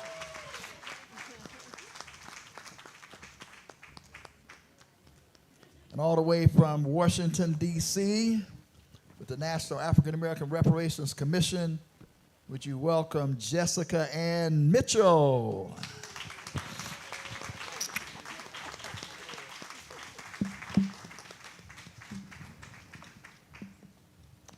And next, one of the things that I wanted to achieve was to effect a connection between the new Black Wall Street and the original Black Wall Street. We can never, ever, ever forget what happened to our people in the massacre of 1921. So when I got here, I immediately jumped on the phone and started calling people. I said, because that's what we do with the Institute of the Black World 21st Century, the connectivity, the collaboration. And when we decided to do this town hall meeting, I said, we must have people from Tulsa, Oklahoma here. So would you please first welcome Christy Williams. Christy from Tulsa, Oklahoma. She a star too. She gonna tell you, she just got some major award. And she has gotten many, many awards from all the way from Tulsa, Oklahoma. And then now, I think she is the only African-American councilwoman in Tulsa. I may be wrong, she'll correct me, but I also understand she can really cook too. We was back in the room back there talking about how we are multi-talented people, right? She can do all the stuff. Vanessa Hall Harper, all the way from Tulsa. All right. And again, last but not least, because the councilwoman will be joining us as well. But y'all heard her on the radio yesterday, and y'all here on Roland Martin Unfiltered, because she don't allow herself to be filtered. I don't know what I'm going to do with her. I love her, but Lord have mercy. So she's so hard to handle. Would you please welcome Dr. Julianne Malveaux to the stage? All right. Help her up. Come on. All right.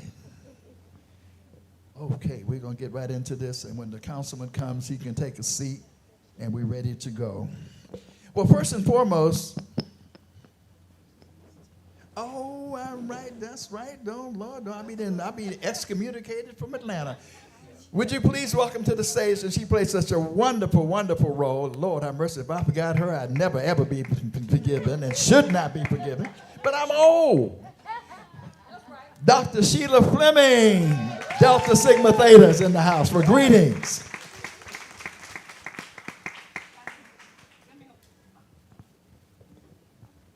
Good afternoon. It's still afternoon. Yes. Good afternoon. I know you've been sitting a while, so just stand up and ball up your fists and say reparations now. Stand up and say reparations now. Not yet. Now. Thank you so much for being here. Thank you. Just 3 days ago, we recognized the day that Texas enslaved people were finally emancipated, which also denoted the freedom of all enslaved people in the contiguous United States. So let us first greet our God and the memory of our ancestors. For those who were kidnapped on the African continent, reparations now. For those who transitioned to the spirit world during the Middle Passage, reparations now. For those whose way that with tears has been watered, reparations now. For those who worked day in and day out for no pay, no vote, and no education, reparations now. For those who died in Tulsa in 1921 on the original Black Wall Street, reparations now. For all the sisters and brothers who were lynched, reparations now. And we can go on and on as the film denoted. To Dr. Daniels, Mr. Nee Badi, NARC commissioners, esteemed panelists, town hall attendees, those on live stream, I bring you greetings on behalf of President Rosalind Harper and the members of the Atlanta Alumni Chapter of Delta Sigma Theta Sorority Incorporated. Dr. Harper is here. Would you stand, Dr. Harper? Our fearless leader, and any sisters in the house, sorors in the house, please stand. You will know in a minute why I am doing this. Yes. This is our chapter's centennial year, and we celebrate 100 years of service in the Atlanta community. During this 100 years, we have stirred up good trouble for our people's progress in nearly all aspects of society: education, voting rights, the arts, health, and the list goes on. So today, we are here to continue the legacy as we lead the Divine Nine into support for reparations for our people.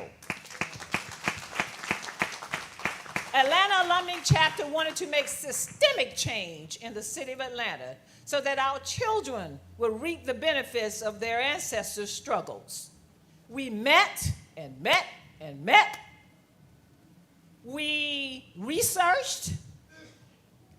We sponsored community forums that included reparations experts like Dr. Daniels. We surveyed our members about their personal experiences with harm. And we published a position paper making the case to the Atlanta City Council to pass, that introduced reparations to the city council. I am overjoyed to say that the legislation to establish a reparations study commission was introduced by Councilman Michael Julian Bond and passed unanimously by the entire council in October 2023. All of this happened in Atlanta, Georgia in June 2021. All of this happened because in Atlanta, Georgia, in June 2021, the Atlanta Alumni Chapter recommended a resolution that was unanimously passed during the 55th National Convention of Delta Sigma Theta Sorority Incorporated. The convention resolved that its more than 900 chapters with hundreds of thousands of members should educate their service areas about H.R. 40, which calls for the appointment of a federal task force for study reparations for Black Americans. But the impetus and motivation for our chapter's work was the success of Ms. Robin Ruth Simmons in Evanston, Illinois, and the First Repair movement. She inspires me and so many others. When I attended the First Repair Conference in Evanston, Illinois last November, led by Robin, her example inspired those who were members of the Divine Nine attending that conference to establish an organization called Black Greek Letter Organizations for Reparations. BGLO's vision is that the Divine Nine supports the reparations movement. We hope to gather leaders of the National Panhellenic Council with leaders of NARC, Reparations United, First Repair, INCOBRA, and other organizations to work until we have a federal study commission and ultimately our people receive their just due. It's an arduous task, but too much is given, much is expected. In my mind, what has been missing in the reparations movement is the Divine Nine. We are ready. We are here today to stand with all of you and the leaders of the reparations movement to commit to our part as a chapter to make reparations a reality for our people. The Atlanta Alumni Chapter of Delta Sigma Theta is proud to be a part of this landmark occasion during our centennial year. I greet you and I salute all of you as supporters and advocates for reparations in the legacy of Callie House, Reparations Now. Mother Moore, Queen Moore, Reparations Now. The legacy of Dr. Mary McLeod Bethune, Reparations Now. The founders of Delta Sigma Theta Sorority and the founders of all the Divine Nine, Reparations Now. Mario Madelli, who taught me about reparations. And last but not least, and really not last, Representative John Conyers Jr. Reparation Now. I greet you. Thank you. Dr. Sheila Fleming, all right. Okay. That's right, Doc. All right, I'd also like to acknowledge and recognize someone who has contributed for a long, long time on the battlefield. Many of you know him locally, perhaps all, has been organizing. He kind of raised me up a little bit, so, you know, I mean, I owe him a lot because, you know, when somebody raises you up, you have to always acknowledge them. And, you know, it's a brother named Jamoke Ipateo is out in the house. Where you at, Jamoke? Where's Jamoke? All right. Southern Regional Coordinator for INCOBRA, also consultant, senior advisor for First Repair, and also an advisor for Reparations United. Now, I want to have people, because I've got my notes mixed up, so I'm going to have to ask everybody to do just a quick introduction so I don't mess anything up. So we already know Robin Ruth Simmons, but it's just your name, your organization, all the way across, and then we'll start the questioning. So let's start with Robin Ruth Simmons. Would you introduce yourself? Peace, and I'm Robin Ruth Simmons. I'm the founder and executive director of First Repair. I am a NARC commissioner. I am a lifetime member of NCOBRA, and I am blessed to be here with you. All right, right here. Hotep Abaragani, greetings everyone. My name is Dr. Mama Nobantu. Most of the time folks call me Mama Nobantu. And I am here representing the city of Decatur. I am the co-chair of the Reparations Committee for the Black Alliance for the Beacon Hill Alliance for Human Rights. I always get it squared up. Anyway, so I'm a lifetime member also of NCOBRA, and I have been pushed a lot from Brother Jomoke, you know, to really get involved, and here I am. I never thought I'd be on this stage, but thank you very much. Greetings, everyone. Before I introduce myself, I would just like for everybody to keep Congresswoman Sheila Jackson Lee in your prayers. You saw her on the film. She is our national leader in Washington, and she was recently diagnosed with cancer, and so we want to make sure that everybody here pray for her. I'm Cam Howard, Executive Director of Reparations United, former National Male Co-Chair of NCOBRA. I'm a NARC commissioner and co-convener with Dr. Daniels and Dr. Amara Inya of the Global Circle for Reparations and Healing. Hi, everyone. I'm Jessica Ann Mitchell-Iwuyor. I am a NARC commissioner and a member of NCOBRA, and I'm also the founder of the National Black Cultural Information Trust. My name is Christy Williams. I am a 1921 Tulsa Race Massacre descendant. I'm also a Creek Freedman descendant. I also represent Tulsa with First Repair. And I am also now a National Geographic Explorer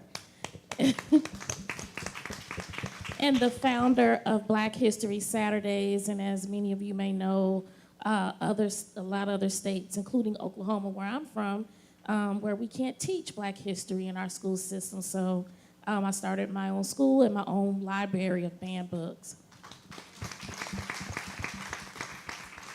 Good afternoon. My name is Vanessa Hall Harper. I am the District 1 City Councilor. I do represent Greenwood, Black Wall Street. Finished serving my 4th term, so I've been elected since 2016, and one of the co-sponsors for a resolution for the City of Tulsa in 2021. And also worked to create the Beyond Apology report, which was a community-led process that we have continued to work through and we are going through in the city of Tulsa. And last but not least, I am a member of Alpha Kappa Alpha Sorority Incorporated. All right. Hey is in the house. I had to throw that in there. I'm not going to be catty and tell my friend here, whatever.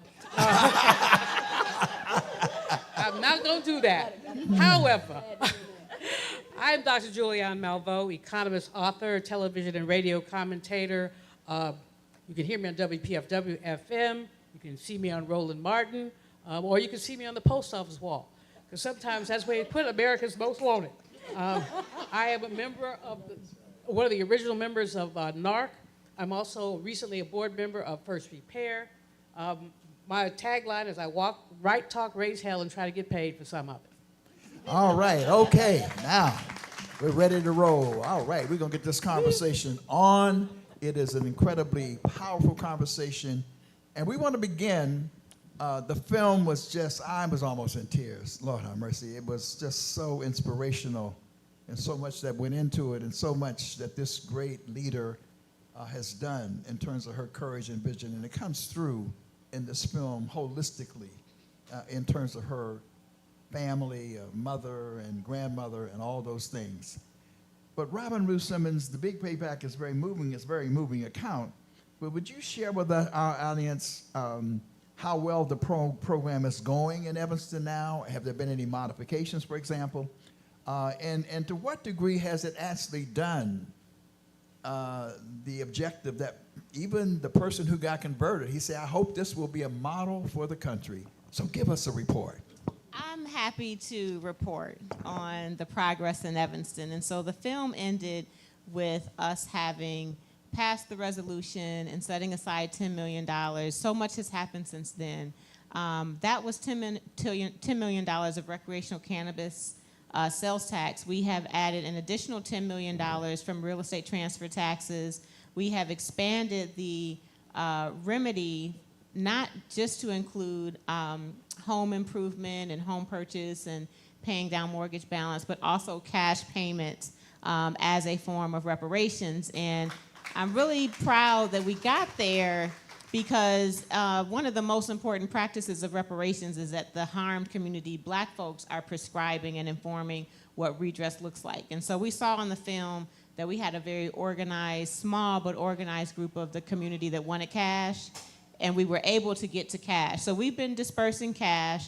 Like Mr. Sutton said in the film, that the elders, those that experience harm directly, folks that were 18 between 1919 and 1969 is when we had the harm, received their reparations benefit first. Just to put it in perspective, Evanston's not Atlanta, so we're a small city of 75,000. We had 620 applications. 140 of them were what we called ancestors, those that had direct harm.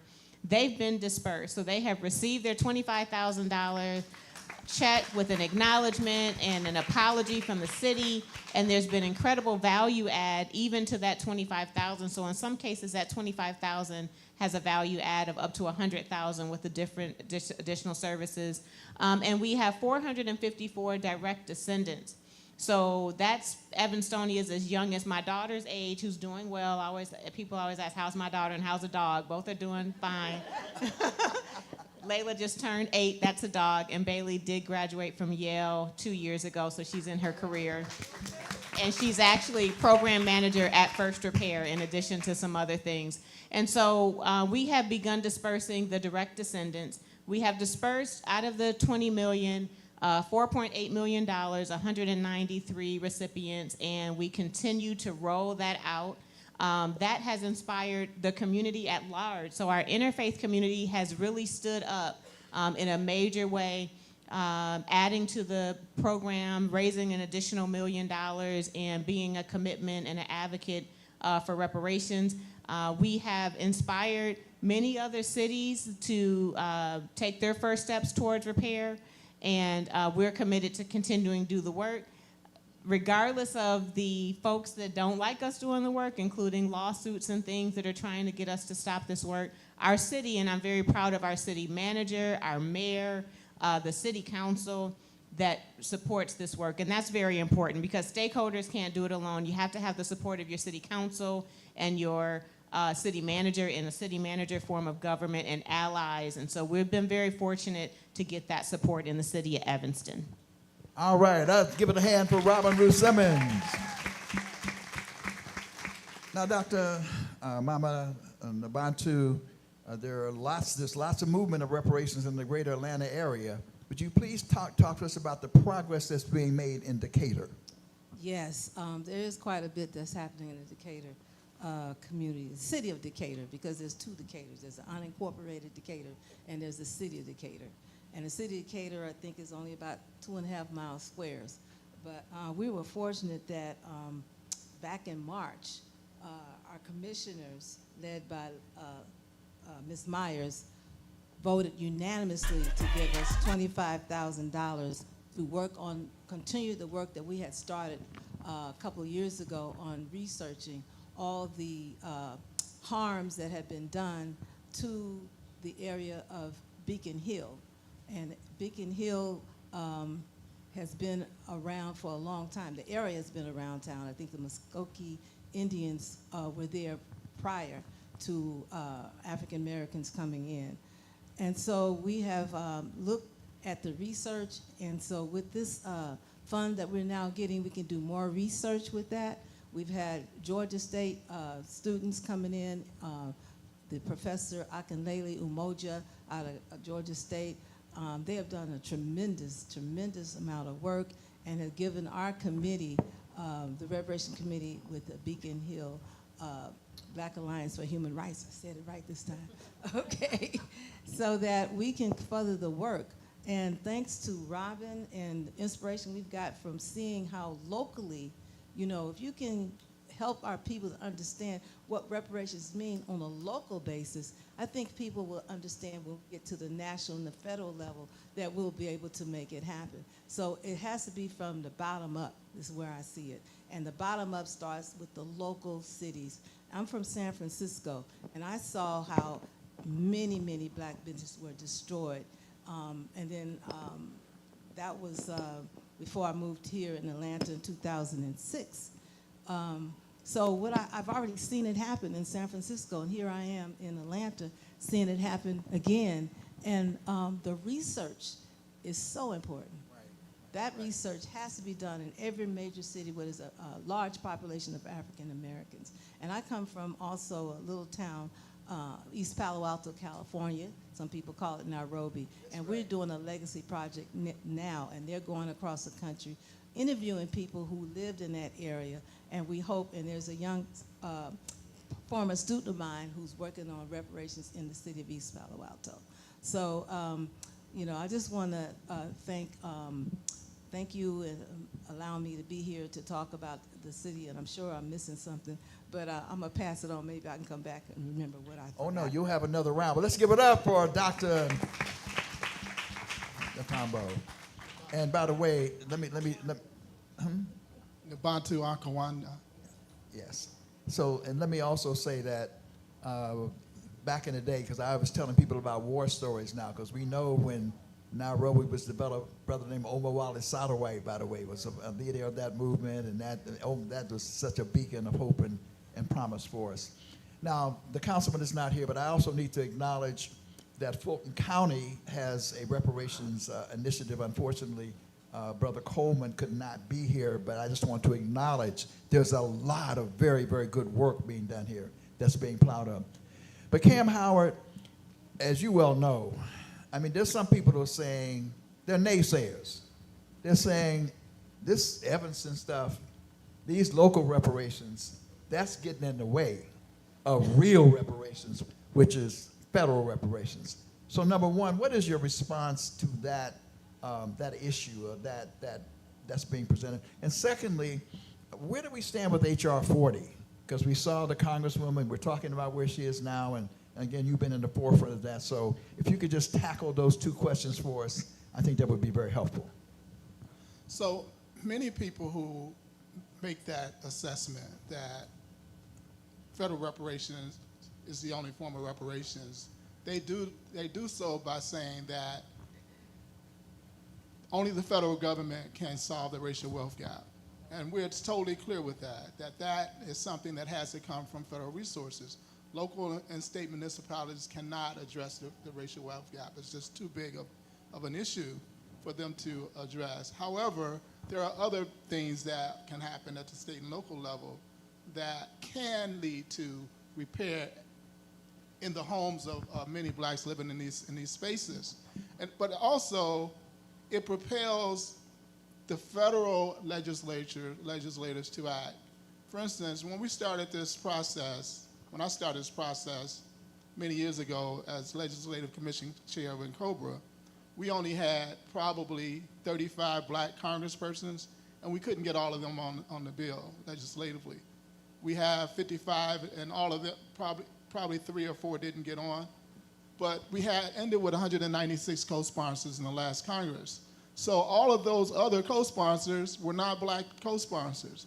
And it was what they were seeing happening all around the country on the local level that led them to say, now I see what this reparations thing is all about.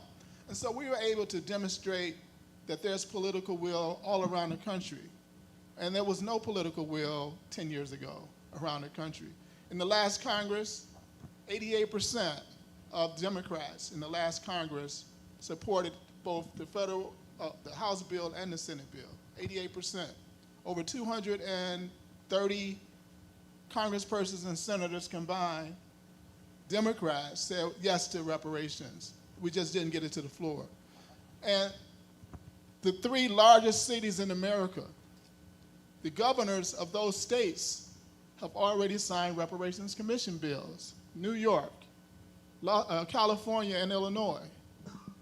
Over probably 1,000 or more local Democratic state legislators like my sister here have initiated reparations processes in their cities and states. So we've demonstrated all around the country that there's political will for reparations within the Democratic Party. And so as we move forward, the only thing that we must now get in alignment with this political will is the president. And so when it comes to H.R. 40, it cannot pass through Congress. We have a Republican-led Congress. This is a partisan issue. And then you have the Senate rules that says you need a 60-vote filibuster-proof majority in order to pass it in the Senate. So H.R. 40 cannot move forward congressionally. The only thing that can happen right now, is that the president sign an executive order to establish a commission. And that's what all the local action has done, is allowed us to say to the president, the political will is there in your party. Look at everything that's happening within your party. The political will is there. You can sign this on. You're totally dependent on the black vote in order to win. You need to do this now, not only because the country is calling for it, Black America is calling for it, but because it will serve you in this upcoming election. So I believe that the possibility is very high if we collectively make the demand from the president and not look for Congress, because it's not going to happen in Congress. But it's up to, I'm wearing this button called Earn the Black Vote. Organization Reparations United is the lead organization in the national Earn the Black Vote campaign, which is just targeting the president and saying, this is something you must do now if you want to win in November. So when it comes to H.R. 40, I think we're in a good position, but collectively we have to make the demand. All right, let's give it up for Cam Howard. One of the other points that Cam has also made that I remember is that we are going to win. There's no question about that. Queen Mother Moore and County House and they are with us. We are going to win.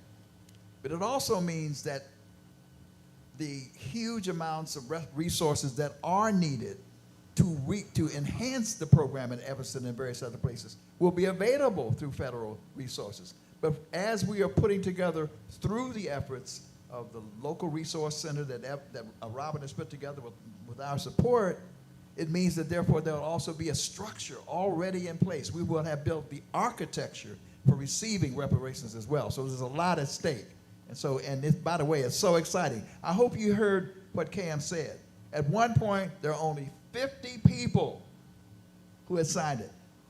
196. That is just, our sister in Nkechi Taifa ain't here, but I have to quote her all the time. Reparations is on fire in the United States of America. We on the move.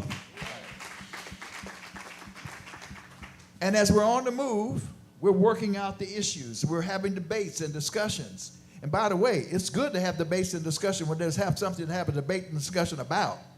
Because I remember for a long time, Queen Mother Moore sort of operated on my brain and brought me into the movement because I didn't even know nothing about reparations. I was a master's degree trying to be a doctor, ignoramus, until Queen Mother Moore grabbed hold of me and shook me up and said, Negro, don't you know you're not a Negro, and did a whole lot of things. So that's all good stuff.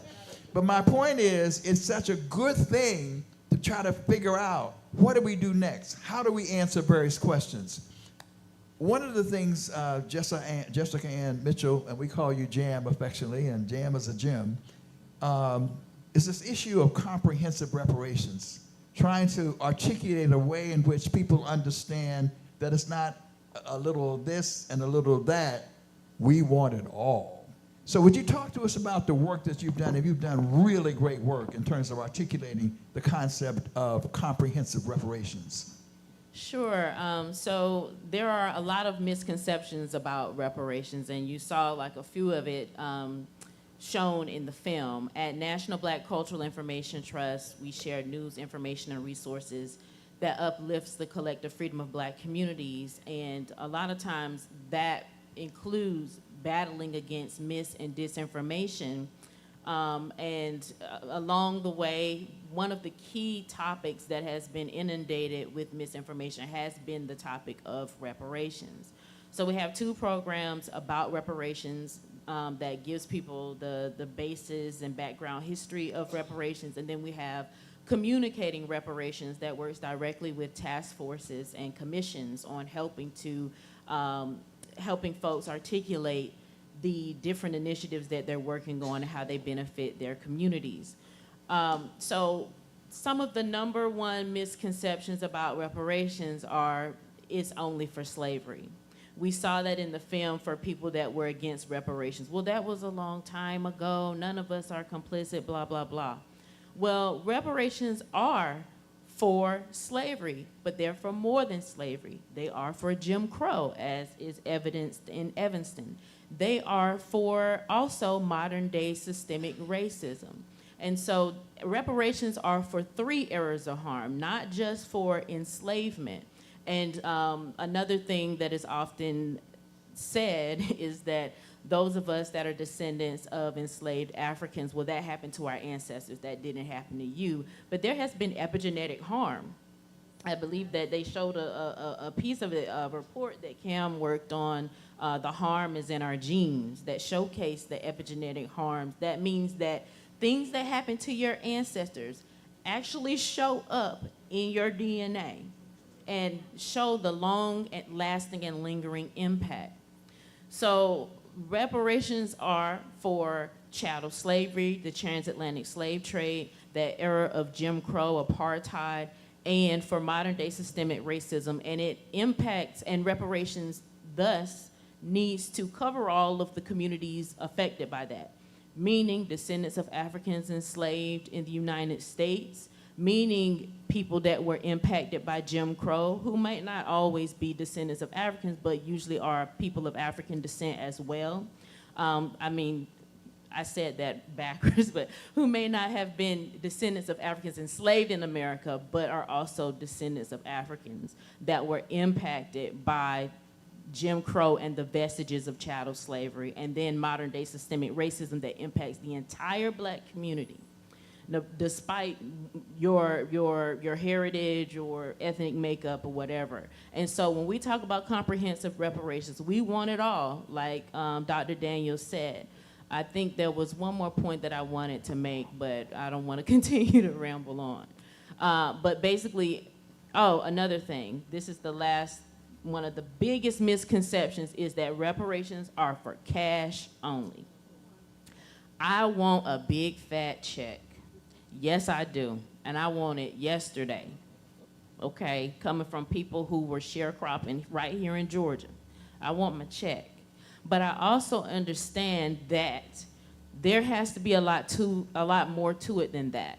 So we need structural changes throughout this society. So with comprehensive reparations, we're talking about, yes, cash payments, yes, also changes to structures throughout our society, how housing is implemented, our health, the food that we eat, the environmental racism that we continue to face that continues to impact our communities. So with comprehensive reparations, we're talking about comprehensively, holistically, everything that needs to change in order to protect and sustain the future of Black America. I don't think that was rambling. I think that was brilliant. All right. Really very well done. What incredible assets we have in terms of addressing these questions. I had the privilege, honor, I don't know what the right term is, to just return from Tulsa, Oklahoma, invited by Robin Rue Simmons and First Repair for an incredible retreat that was held for reparations activists around the country in different regions who need an opportunity to be inspired with what they saw, but also to connect with each other and whatnot. And even though I talk a great deal about Tulsa, actually I had not been there. I've been to Oklahoma, did a lot of work with friends and allies in Oklahoma, and knew some of the legislators and whatnot who were working on the issue. And I gotta say that it was a powerful emotional experience because of the tragedy that took place, but it was also an inspiring experience. Not only because what our people did, but what the two of you who are here are doing.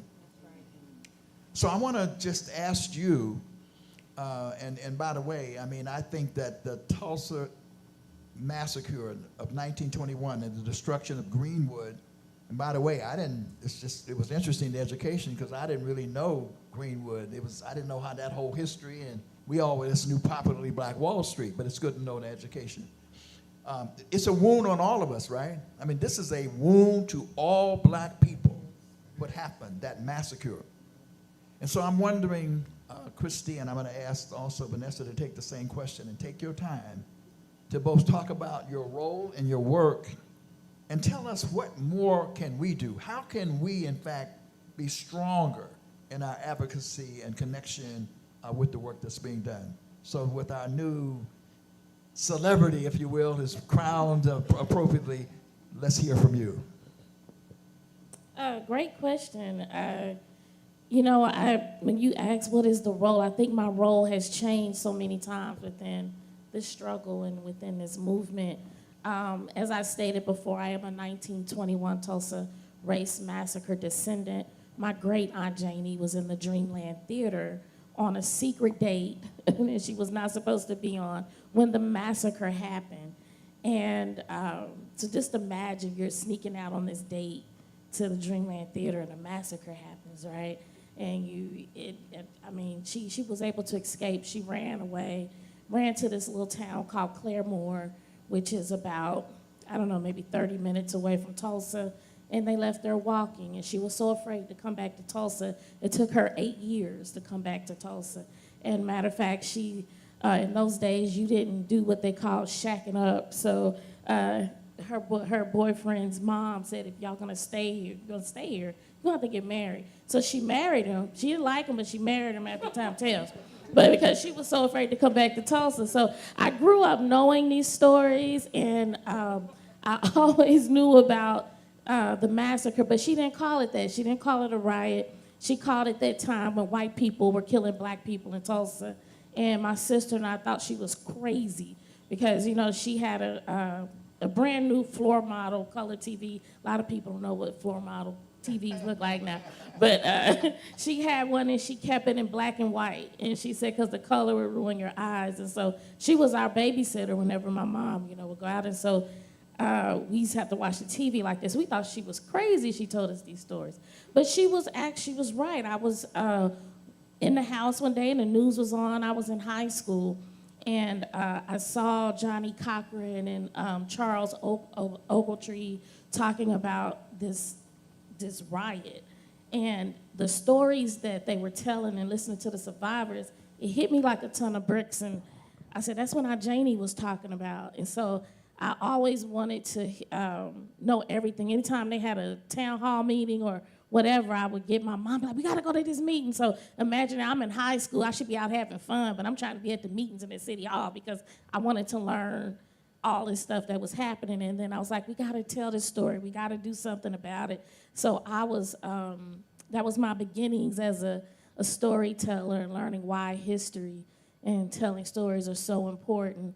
And so my role in that I've always played in the background. I was the Ella Baker, you know, and just supporting everybody doing the work. And I'm still that. And now when our governor, Stitt, signed House Bill 1775, restricting how we teach Black history and banning all these books, and I have a responsibility to bear witness to what happened to my Aunt Janie, right? And just telling her story. And two survivors that I was friends with, Wes Young and Otis T. Clark. And everything they poured into me, I have a responsibility to bear witness to that, to those stories. And so I started my own school February 4th of 2023, organized educators to teach Black history. Our city councilor is one of those teachers. And I was so inspired also by NARC's 10-point plan. And it was number 6, which is education, and how important that role is, educating our community. And I kind of just started feeling like, why am I fighting the government to teach our children about us? And so I said, you know what, I gotta take this in my own hands. And so in creating our own curriculum, we created a framework of curriculum, which is the past, present, future, past starts with Africa. So the first 3 months, and this is all year round, y'all. This is not Black History Month, it's all year round. And so the first 3 months is about Africa. The next 3 months is about the present. And then the following 3 months is about the future, which I call Beyond Juneteenth. So 6th graders and up, they know about NARC. They know about the 10-point plan. They know about the people on this stage. And I'm not just saying that because I'm up here.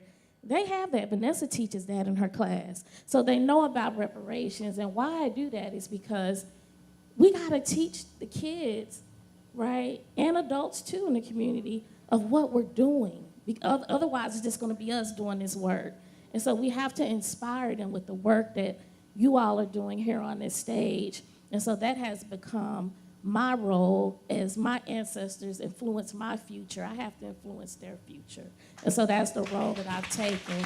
And thank you all for the work that you're doing. And so I promise you, they know who Dr. Daniels is. They know Dr. Malveaux.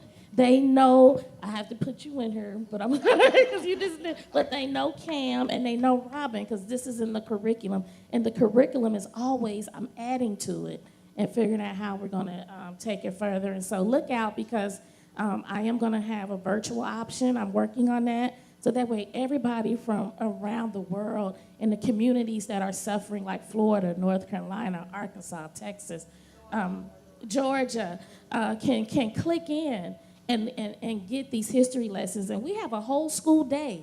Like it literally, class starts at 9:15 and we're over at 2:45. We have breakfast and lunch. And I even have a chef that actually prepares meals from around the country. Like, where do you go with the kids? We have curry chicken and stuff like that, things that they normally don't get to experience. So they're telling a Black history through the food as well. Let's give her a big round of applause for incredible work. Let me also say that one of the things that happened during the course of the retreat, someone got up and testified because there are, I may correct me if I'm wrong, there are 2 remaining survivors. They're each over 100 years old, almost 110 years old. And someone said that, I think it was maybe the tour guide who asked one of them how they felt, particularly around having to go to court or whatever. And they said, I'm tired of doing this. That was very moving because how can we have our ancestors, and you see them, they roll up on wheelchairs, in wheelchairs and whatever, but they clear in their minds and their commitment, and they're fighting, but they said they're tired, which means that if they're tired, we can't be no ways tired. We got to pick it up, right? So Vanessa Val Harper, you got so much energy every time you speak. I'm ready to run and roll. Vanessa Val Harper, talk to us. Thank you, Dr. Daniels, for this opportunity, and just thank you for everyone that's in this work. I'm so blessed to have met Robin, who came to Tulsa, was actually invited to Tulsa by people that I don't really fool with, but met her, and we knew immediately and made that connection because our hearts were kindred spirits. And so I'm just so thankful for that opportunity. You saw us in the film, and even at that time, I said, look at that small room we were in. And then just last year, how many more communities and cities are doing this work. And that's what inspires me, that there's a groundswell. I am a local elected official. I get asked all the time if I'm going to run for a state office or even congressional. Oklahoma is the reddest state in this country.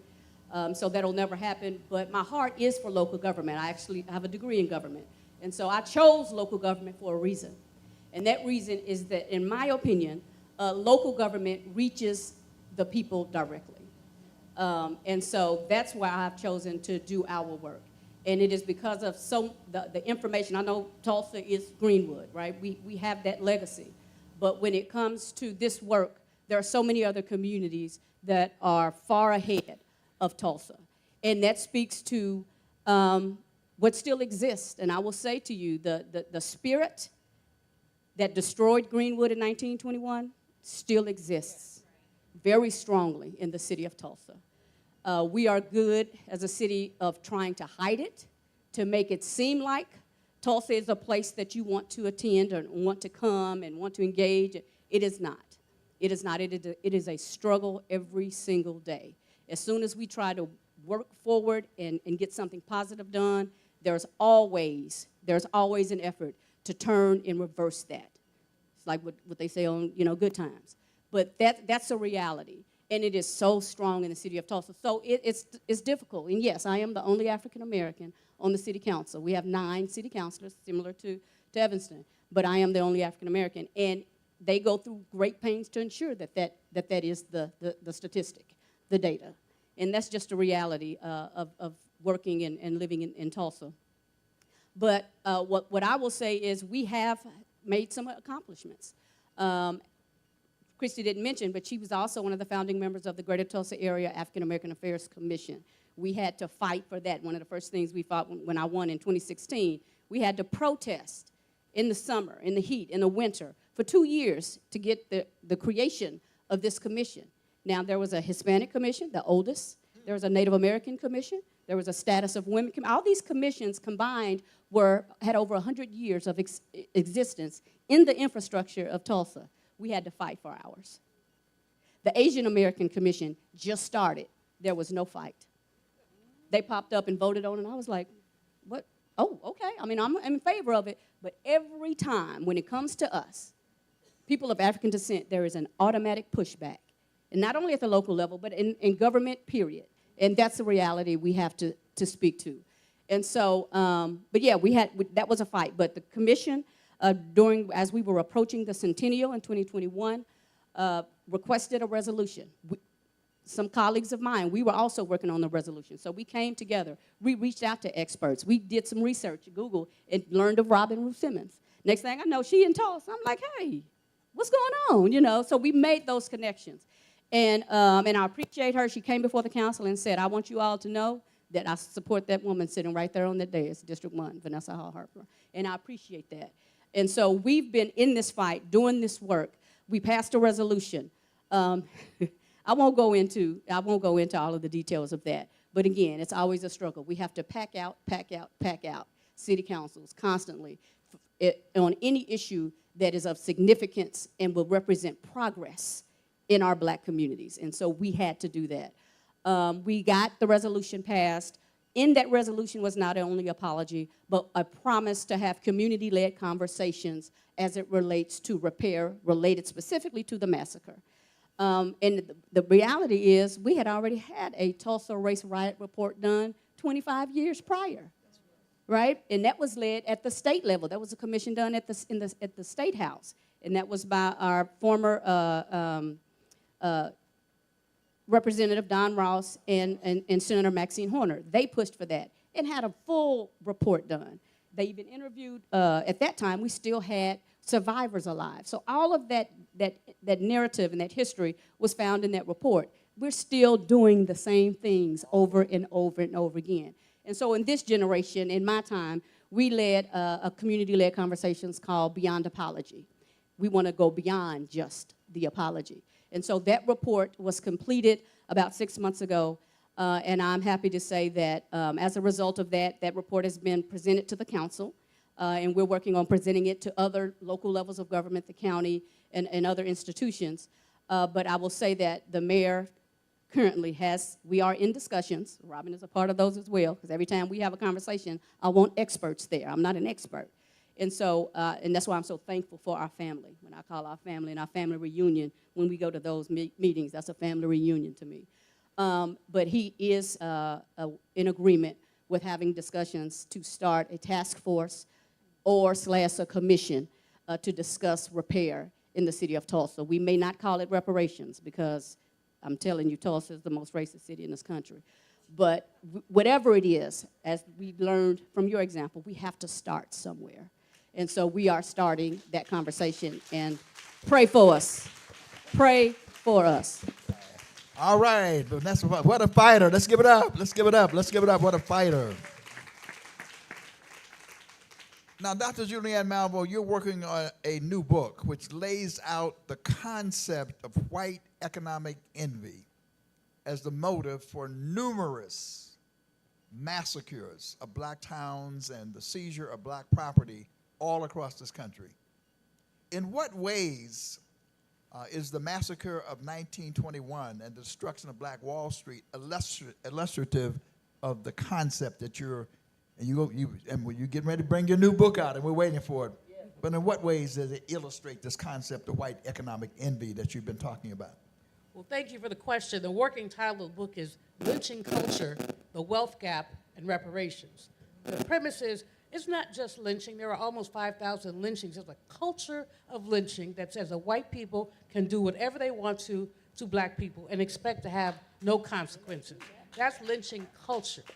Lynching culture frightened black people into coloring in the line, intimidated black people. Lynching culture is violence and terrorism.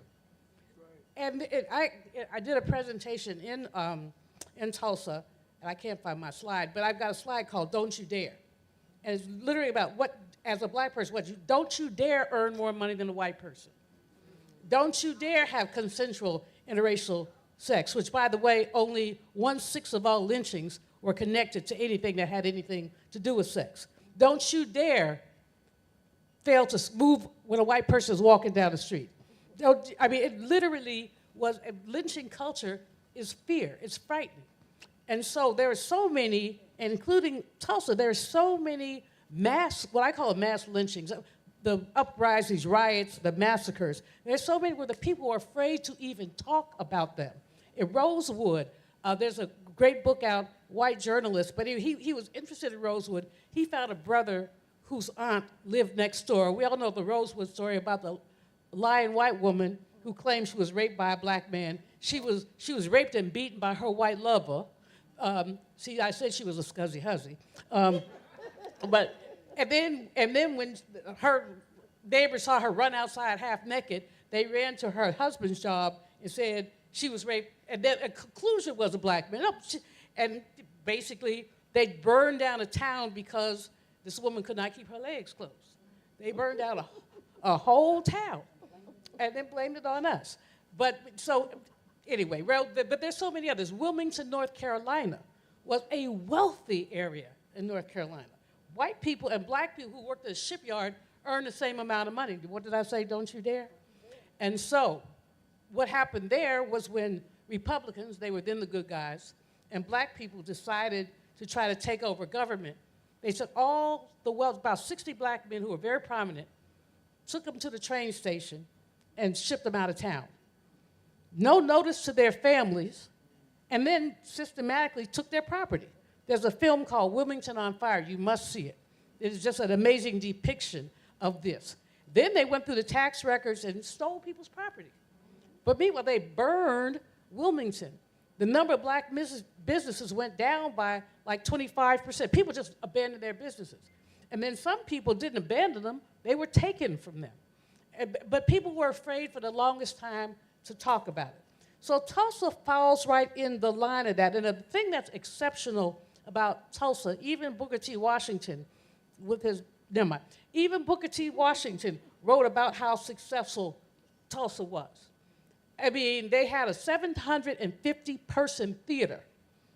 You won't find that in many neighborhoods here today. 750-person. The first automobile repair shop in Tulsa was founded by a black man. I learned about Tulsa when I was a kid. But maybe fortunately for my brain, but not necessarily for me. My grandmother talked about race a lot. She'd do this, like your old grandpa do.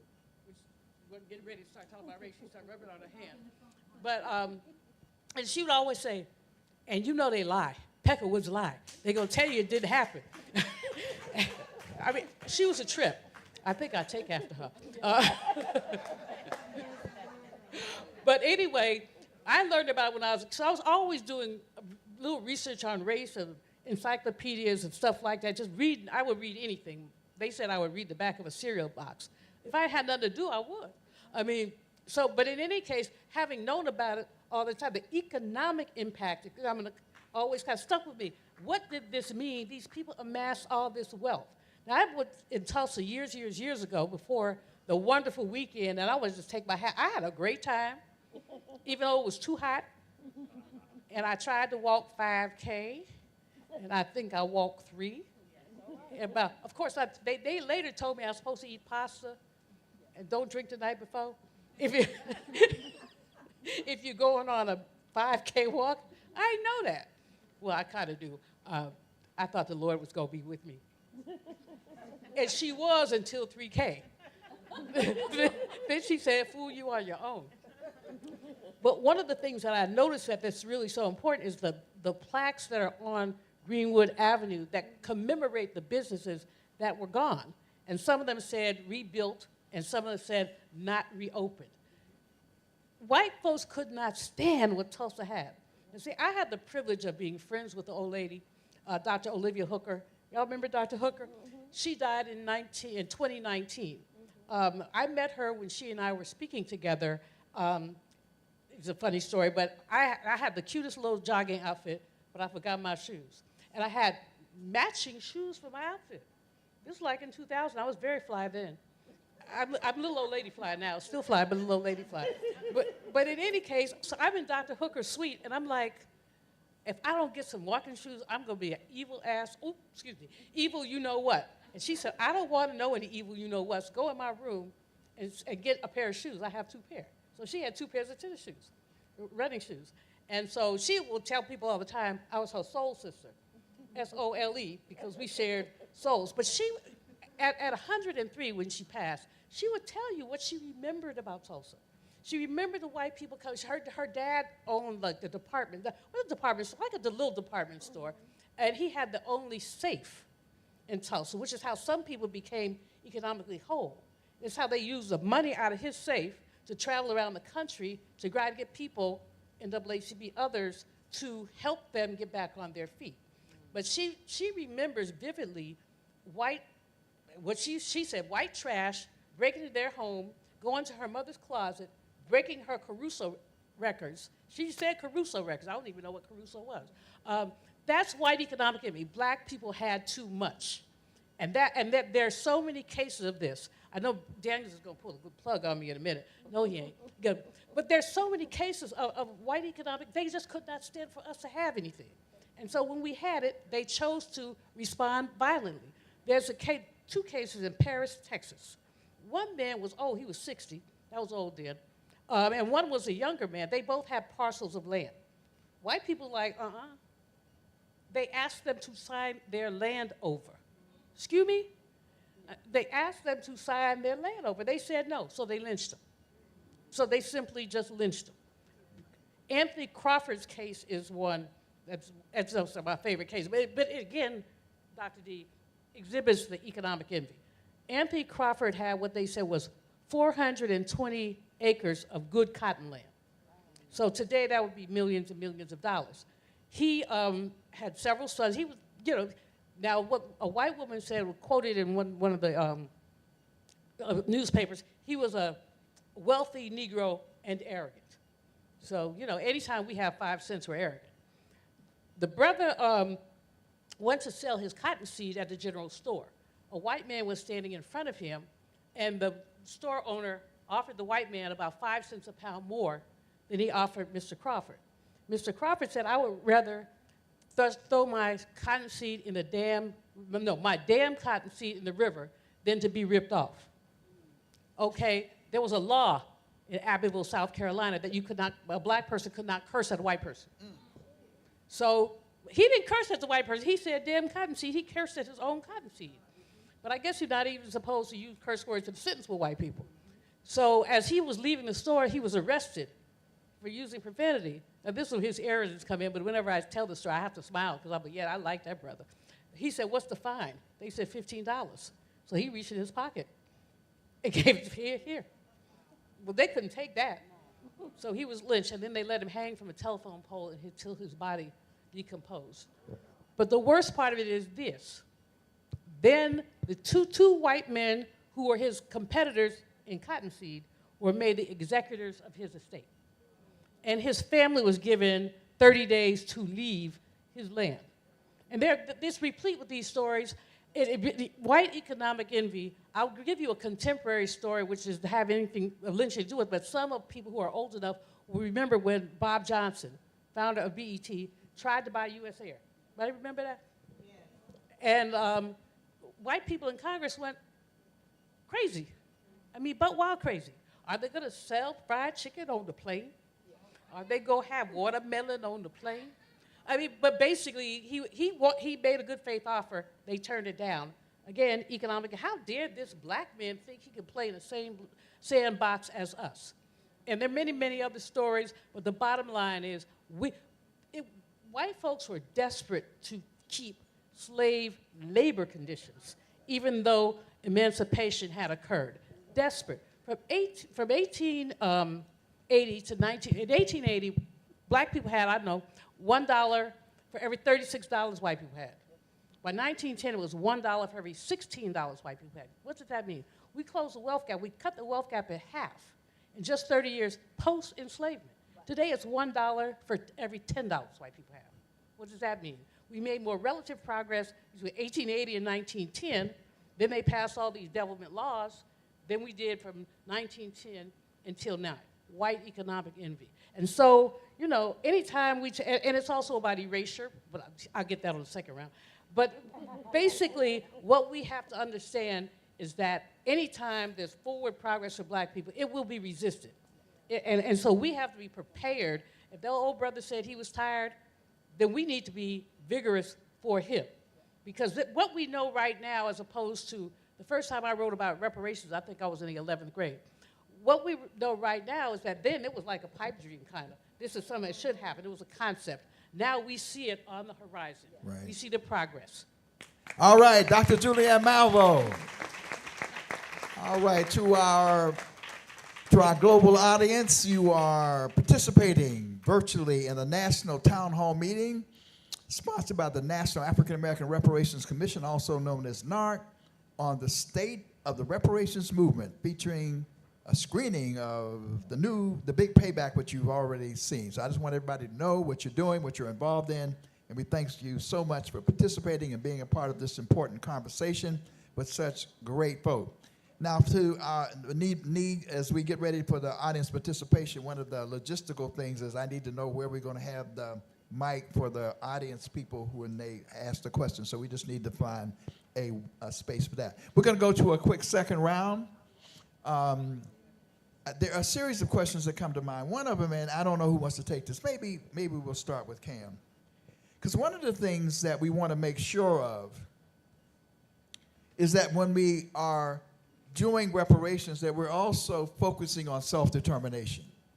That is to say, making sure that it's not just some fleeting sort of concept, that we want real repair, and real repair for Africans in America at least is the ability, the capacity to deal with the concept of self-determination.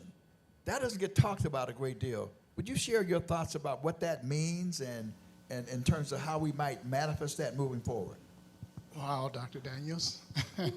So my understanding of self-determination is the ability of a people to determine their own future. And for us, that means how do we develop enough power to do that? Because as of right now, we don't have the power to self-determine.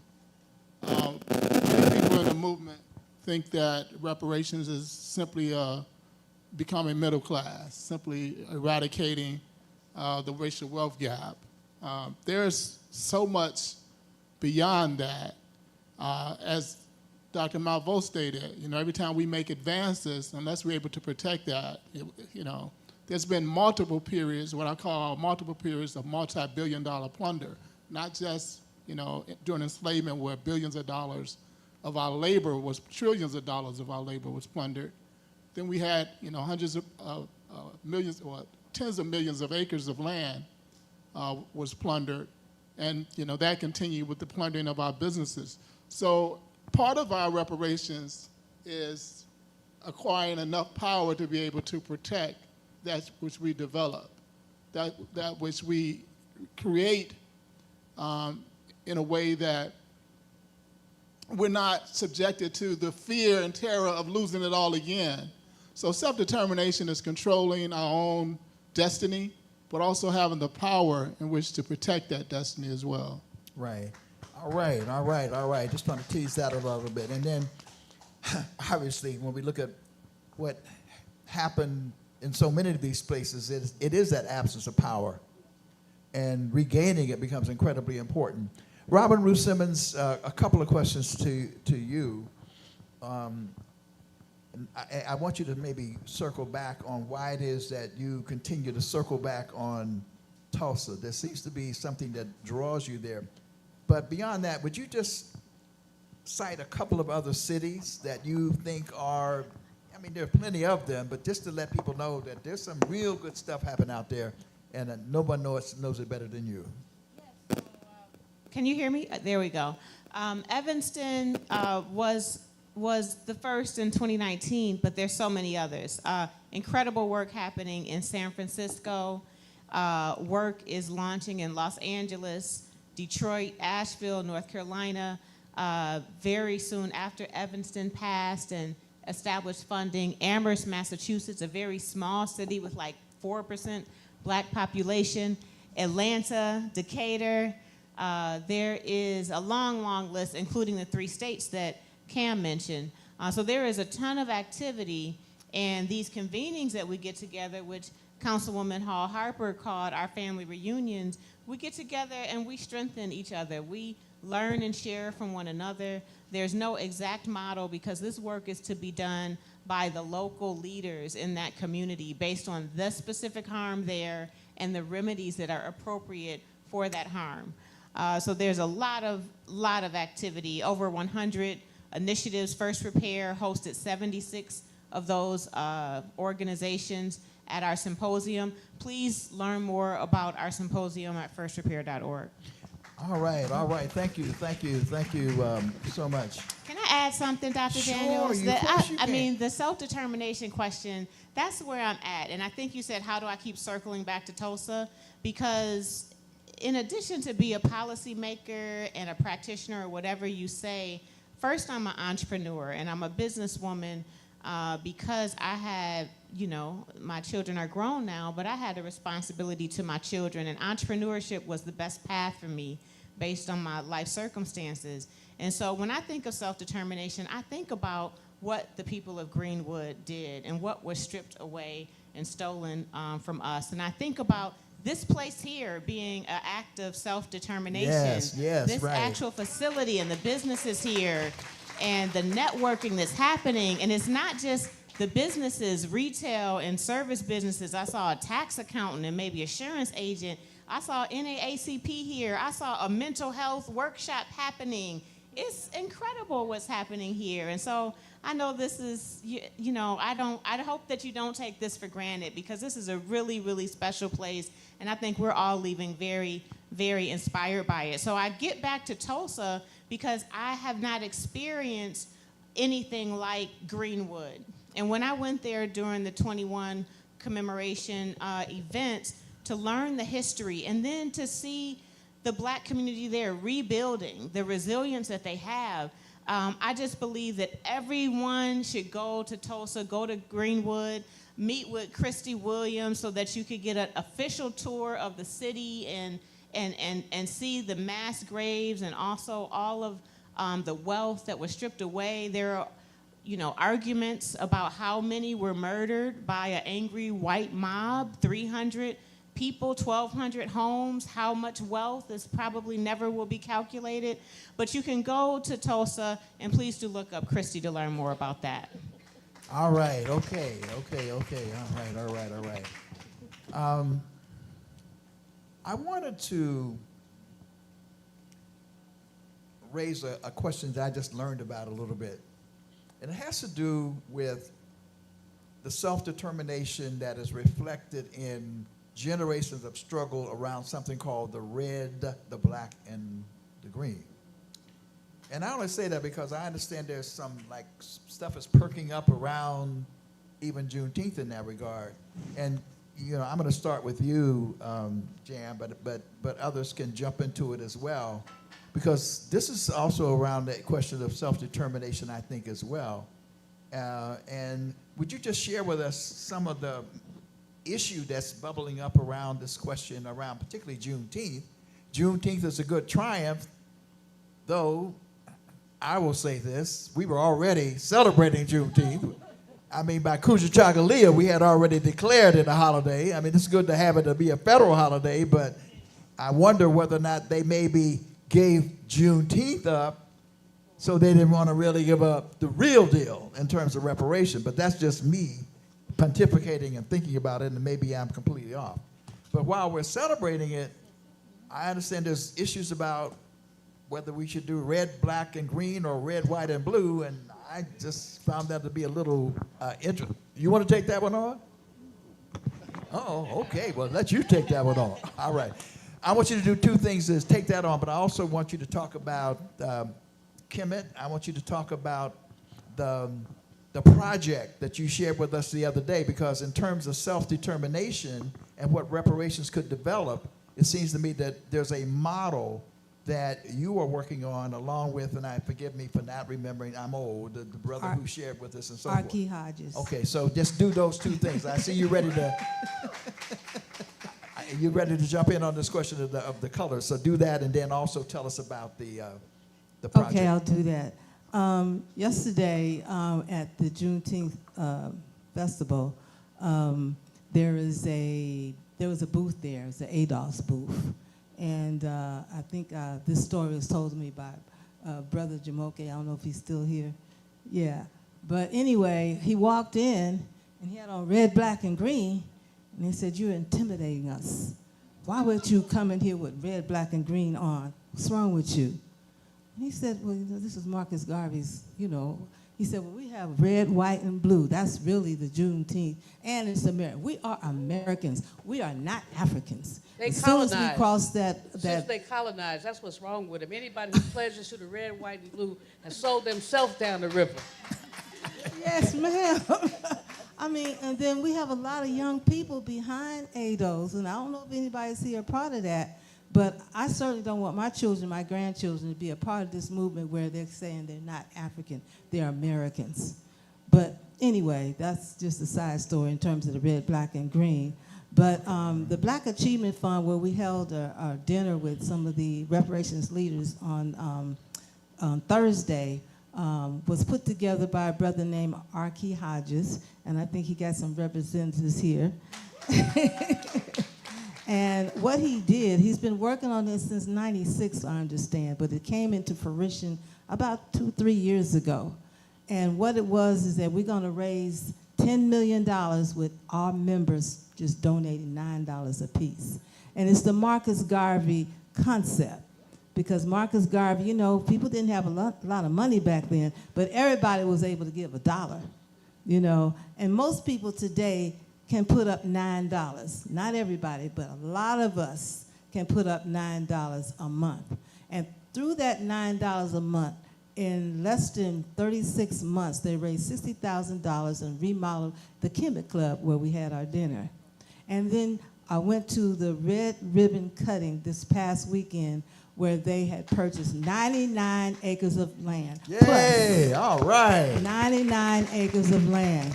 And this brother is saying, "I believe in reparations, but in the meantime, let's do what we can for ourselves." And so he's doing it. He's going to build a community there. They got the streets they're getting ready to lay out. The architects are the same female architects that did a lot of the buildings during the Olympics when it was here in Atlanta back in '96. And so the brother is making a lot of things happen, and they're going to have farms there, A-frame houses. I mean, they got a lot of plans. They got a vision. And I think all of us, if we can donate $9 a month, we're going to be a part of this whole movement. In the meantime, is what I'm saying. Now, I was at Tulsa for the 100-year anniversary, and I had an opportunity to sit with the 3 survivors at that time. And I have a daughter that lives there now who runs a dispensary. So I'm not sure if you guys are going to use the model that Robin used. I know he said we use different models, but a lot of dispensaries in Tulsa that tax could be used also to set up a reparation.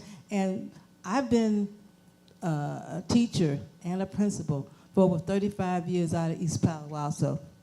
I have a lot, and we taught our kids about Tulsa back then. This was in the 80s.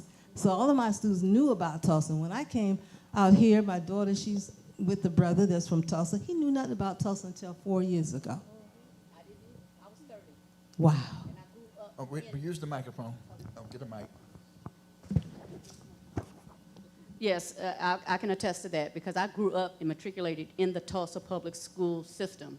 My parents still live in the same house I was raised in, just 2 miles outside of the Greenwood district boundaries, and I didn't know about it until I was 30. And I understand that That's intentional. Did y'all hear that? That's intentional by a state school system. Right. To ensure that we don't know about our history and our community. And so that's why we have to be so careful, y'all, because states are passing laws about history is to be taught. Oklahoma. This is called erasure. That's Basically, exactly they what do it not is. want us to know what we know or what we need to know.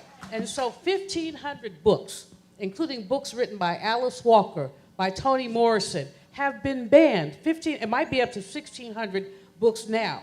The role the media has played, as opposed to doing critical reporting, what they're doing is news of lying, just lying.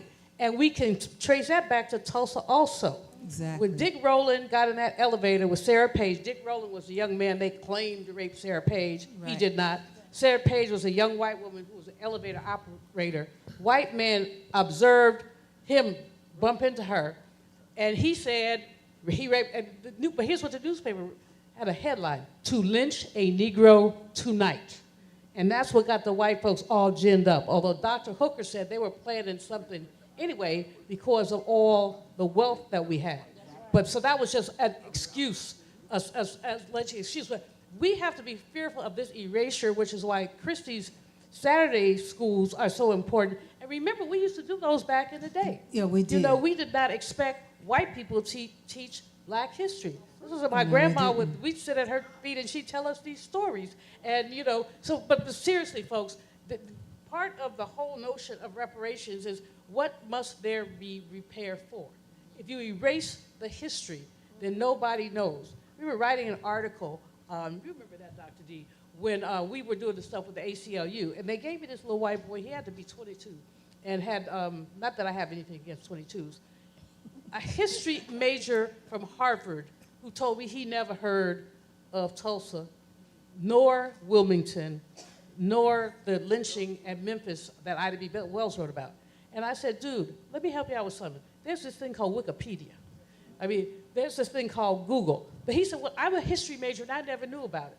And I just had to count to 25 to keep from saying something that would have been wildly inappropriate, but right on time. And so we have to actively fight to not be erased.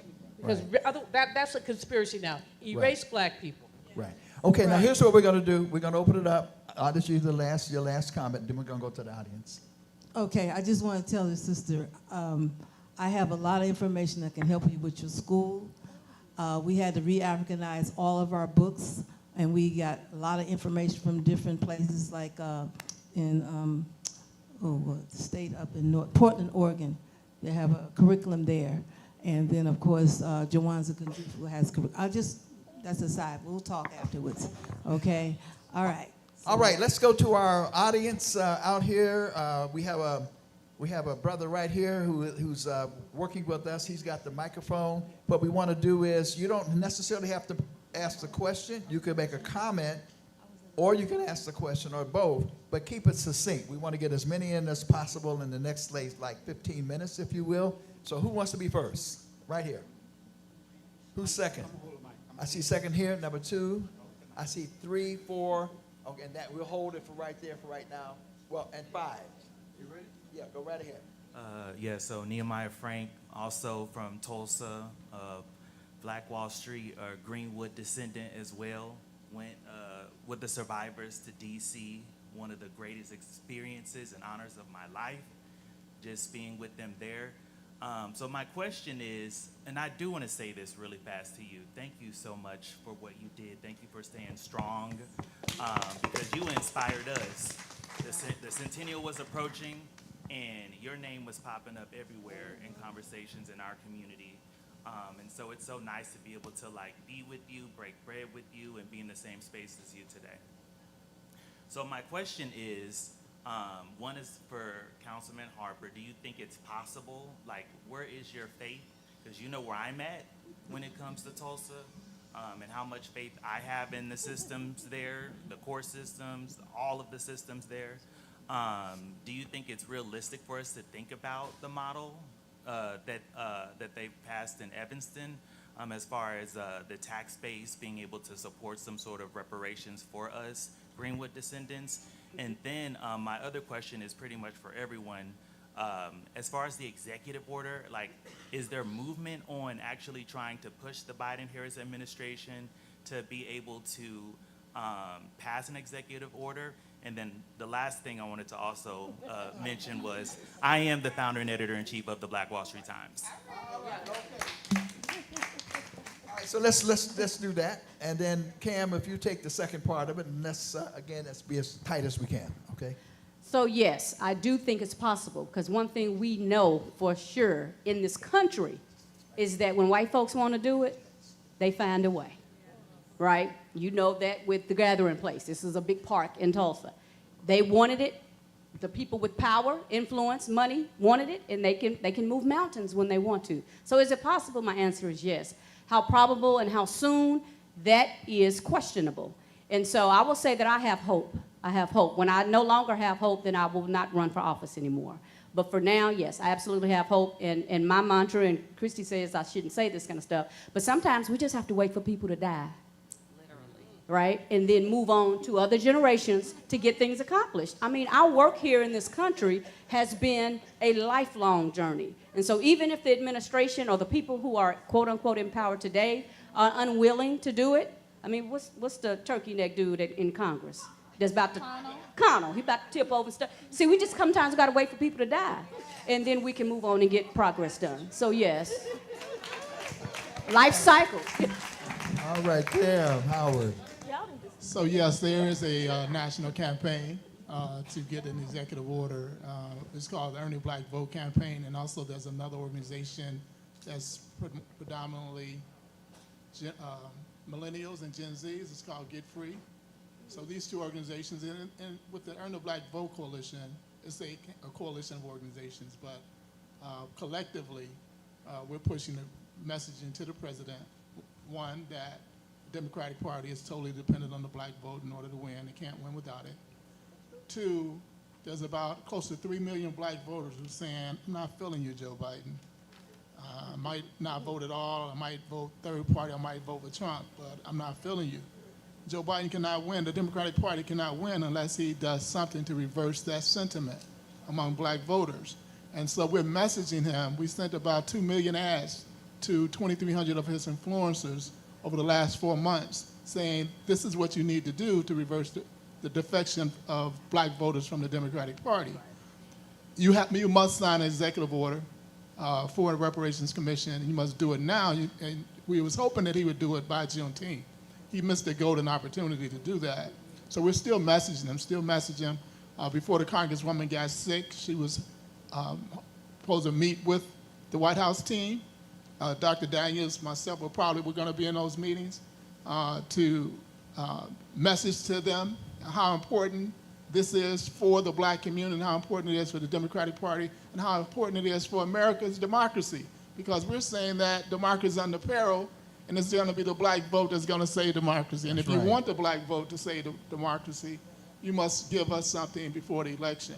So you can go to earntheblackvote.net. We have about 75 creative assets, graphics, videos that you can download, and we're asking everybody to share them on their social media platforms nationwide, informing the president, informing black people. One, we have to make this demand, collective demand. But it's all targeted toward the president, that he needs our vote, and in order for him to win, this is what he has to do, and we're not accepting, that's the only thing we believe is going to reverse the defection of black voters. So we're not telling anybody not to vote. This is what we can demand right now before November.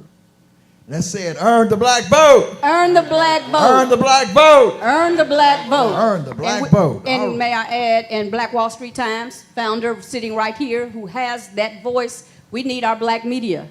to get on the horn, to sound the alarm throughout this nation. You have a voice, a very strong voice, Nehemiah, and you know that. So we need that media, and we need to use that. We got to use what we have, radio, newspapers, everything. Just to echo that, as a sister messaged me today that NNPA, National Newspaper Publishers Association, is meeting in D.C., and they don't have a reparations platform.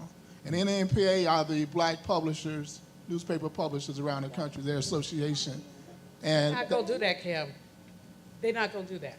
Well, okay, let's I'm just saying that I'm echoing what Vanessa just stated about the power of the black vote. Whether they don't do it, we have black media people like yourself who can do it. Yeah. All right, let's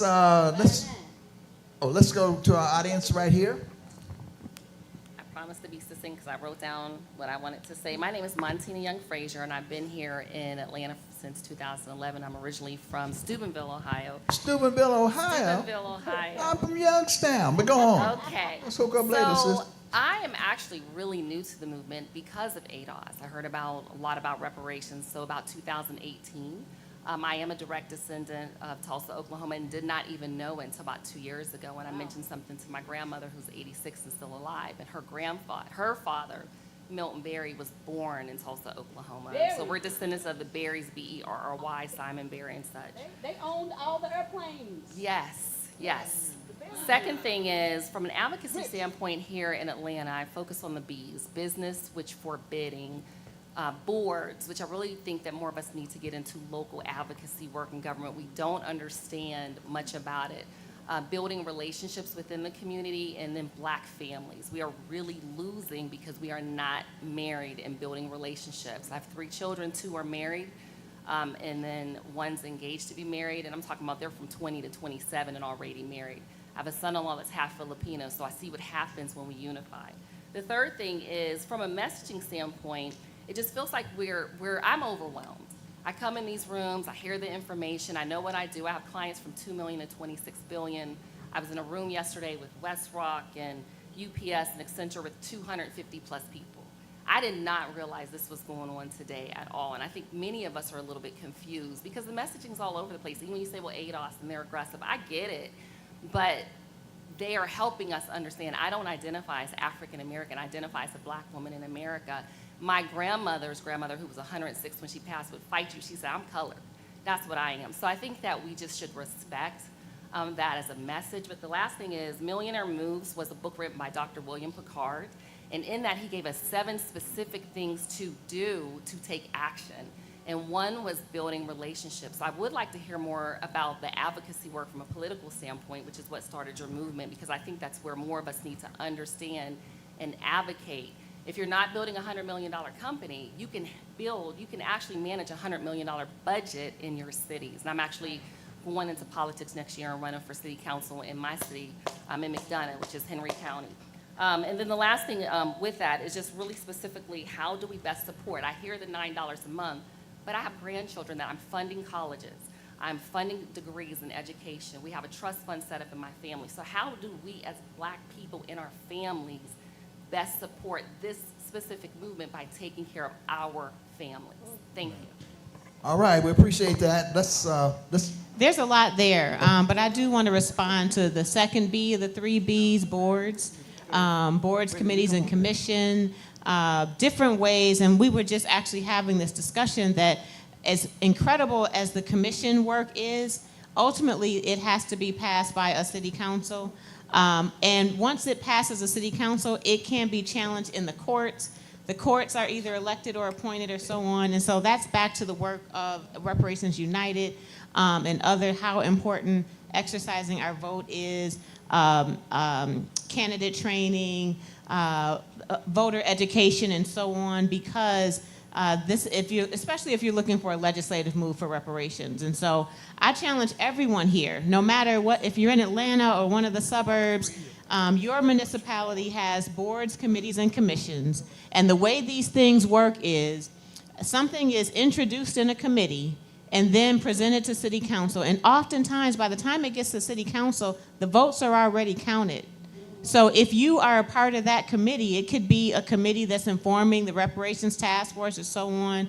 a lot to learn here. I would recommend reaching out to your city council person and asking what boards, committees, and commissions are open. And then the piece about ADOS, I appreciate that how well organized they were on socials, particularly during the time of COVID. Everybody's glued to their phone, and they did draw, especially younger people, to the movement. And so fortunately, there are many educators and practitioners in the movements for folks to get into this space and find their way and their lane and so on. And so I would just encourage you and everybody else just to learn more broadly about the movement, but that we all have the same goal, and it is repair. It is a legislative action for reparations. It's the check. It's comprehensive reparations. It is all of that, and that we focus more on that outcome instead of the differences that we might have. But thank you for bringing up that boards piece. Very important. All right, our next one, the next questioner, right here, yes. Brand Rising family, I'm Her Excellency Shantae Lene Herford. I'm founder of the Center for Truth and Healing, also COO of the Hype magazine, and a royal ambassador for the Africa Kingdom, where I represent over 750 African kingdoms and chiefdoms. I'm here today, as representative of the Black Achievement Fund. I spent this past weekend camping out there on our 118 acres of land collectively owned by us. And so I invite you all to learn more at baf.solutions so that you can learn how collectively we are prospering together as a family. I'm also the visionary and organizer of an event called Birth of a New Nation. And the event is organized in order to unite and organize the global Black diaspora, because I've been a part of so many different movements and organizations, and everybody's operating in silos, like, disconnected dots. And so the Birth of a New Nation is an opportunity for our organizations to come together to say, this is the solutions we have, this is the solutions that, all the different organizations have, coming together to serve our people. And last but not least, there seems to be this miscommunication that there's only 2 candidates running for president. When we have another option, we have Dr. Jill Stein, who's running on People, Peace, and Planet, and she is also for reparations, and she's willing to come in and sign an executive order. She's on 23 different ballots now. And if we are able to wake our community up, instead of being loyal to the Democratic or the Republican parties and look at other options, it's insanity for us to keep going and voting for these parties and expecting something different to happen.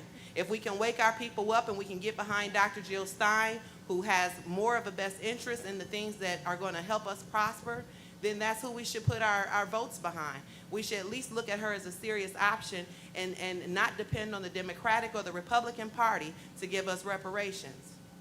That's what my final say. All right, okay. Voting is not the most we can do, it's the least we can do. So the most important thing that people should do, leaving up out of here, is committing themselves to vote. But sister, with all due respect, you need to look very carefully at Jill Stein. I was on a platform with her in 2020. She is in favor of reparations, but she hasn't detailed it out. And she's also in favor of a whole lot of wacky stuff that I don't think would well serve our community. We should not be wed to the Democratic and Republican parties, but in the very short run, we should all be wed to keeping that orange man out of the White House. I would like everybody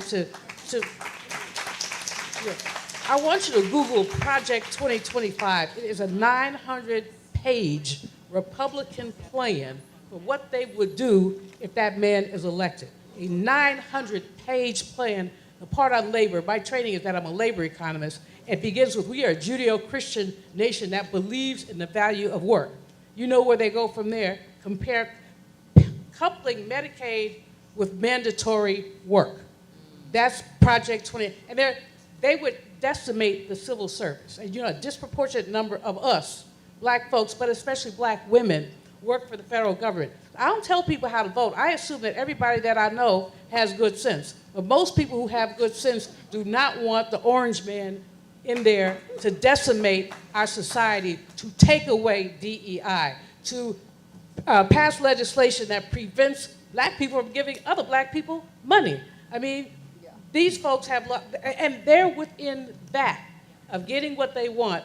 And I think about that song, If You Think You're Lonely Now, Wait until tonight, baby. I think about when if Trump get in there, you're going to be loving Biden. I love the blues. Just Biden. saying.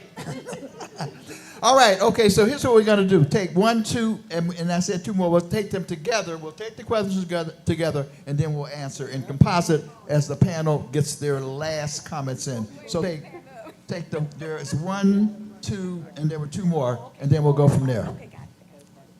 Okay, It could be a question or comment. I'm sorry. This is a really quick question for Robin Ruth Simmons. I was just wondering, with your housing reparation that you came up with, how did you determine that would be the initial reparation plan? Like, did you poll the citizens of Evanston? So we No, Robin, hold on. Let's get all the questions in, and then let's go from there. So you'll get that question. You'll answer that one. And that's it. That's my question. Okay. And there are 2 more questions, I think. There were 2 more people, I think, over in this. Okay. Well, it was on the other side. There was someone here. They were on this side here. So, and it's an honor system. So now, if you weren't in line, I mean. Oh, okay. All right. Go right ahead.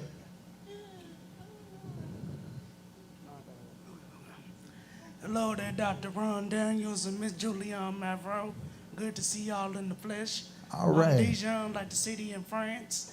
I've been tuning in to IBW on Mondays at 3 o'clock every day. All right, brother. Appreciate when I that. get off work, I got it right there on my phone. I'm listening to you. To the sisters on the Tulsa Massacre panel, thank y'all. I appreciate you listening in and actually being right here, having a seat at the table. That means a lot. All right. Thank you so much. All right.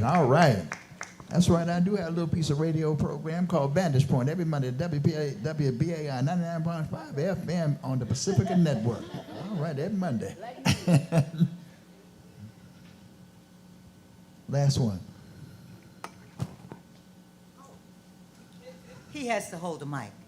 I am from unincorporated DeKalb. I just wanted to say that, in Decatur, and wanted to speak to you, I hope, by the end of this event. But I wanted to speak to education and the comprehensive notion of reparations that you brought up, because I think what we tend to do is we are here focusing on reparations from this economic perspective, but I think Dr. Malveaux brought up the notion that we've allowed ourselves to sit quietly and let public education go down the tubes. The banned book movement that has taken place has really begun to tell us about erasure and how we can, our young people can really be dismissive of the history because they're not being taught it, they're not being given that opportunity. In our Atlanta alumni chapter, we did offer a banned book forum last year in an effort to educate parents to what it means when you take away the literature and the history of children in school and call that curriculum change. And it's coming from governors, and it's coming from legislatures, the same way as legislators. So, excuse me, I'm gonna say this because I'm talking and it ain't y'all talking, but the old white men who decide what we learn and what we care about. And so I would just hope we will continue to think about the grassroots effort you're doing in education ought to be replicated as well. That's why I want to talk to you at the end of this, because I remember the freedom schools, and I remember what they did back in the day. So thank you. All right. Okay, thank you much. So here's what we're going to do. Robin, you answer the question, and everyone, we're going to go in a minute. Okay, and for your last comment or observation, but Robin, you go first in terms of answering the question that was put to you. The question regarding how did we land on housing, the first practice of reparations is the harm community informing. And so through a community process, the black community prioritized housing first. There was a long list, dozens of recommendations, but housing had the most support, and so that was our first step. Our legislation includes housing, economic development, and educational initiatives within our purview. You have to remember that you can only legislate what's within your purview. So we also stand on the demand for HR 40, as well as state and county work and institutional work as well. And so in closing, my remarks are, please join the movement for reparations if you haven't already. There are localities all across Georgia, Decatur, all these different places. I've been to South Fulton, Georgia, lots of activity happening here. Please join. There are many ways to do so. I would recommend that you follow everyone on this stage on socials and follow our organizations as well. I must, in full disclosure, in answering the question about the differences in the reparations movement as a Pan-Africanist, it is important to me that we all win together, but I just wanted to make that point. Thank you. Robin, please. No, Robin, how do people get in touch with you? Oh. I'm on all the socials as Robin Ruth Simmons, and firstrepair.org. Yes. You can register for updates there. We also have a monthly reparations strategy session that is open to everyone.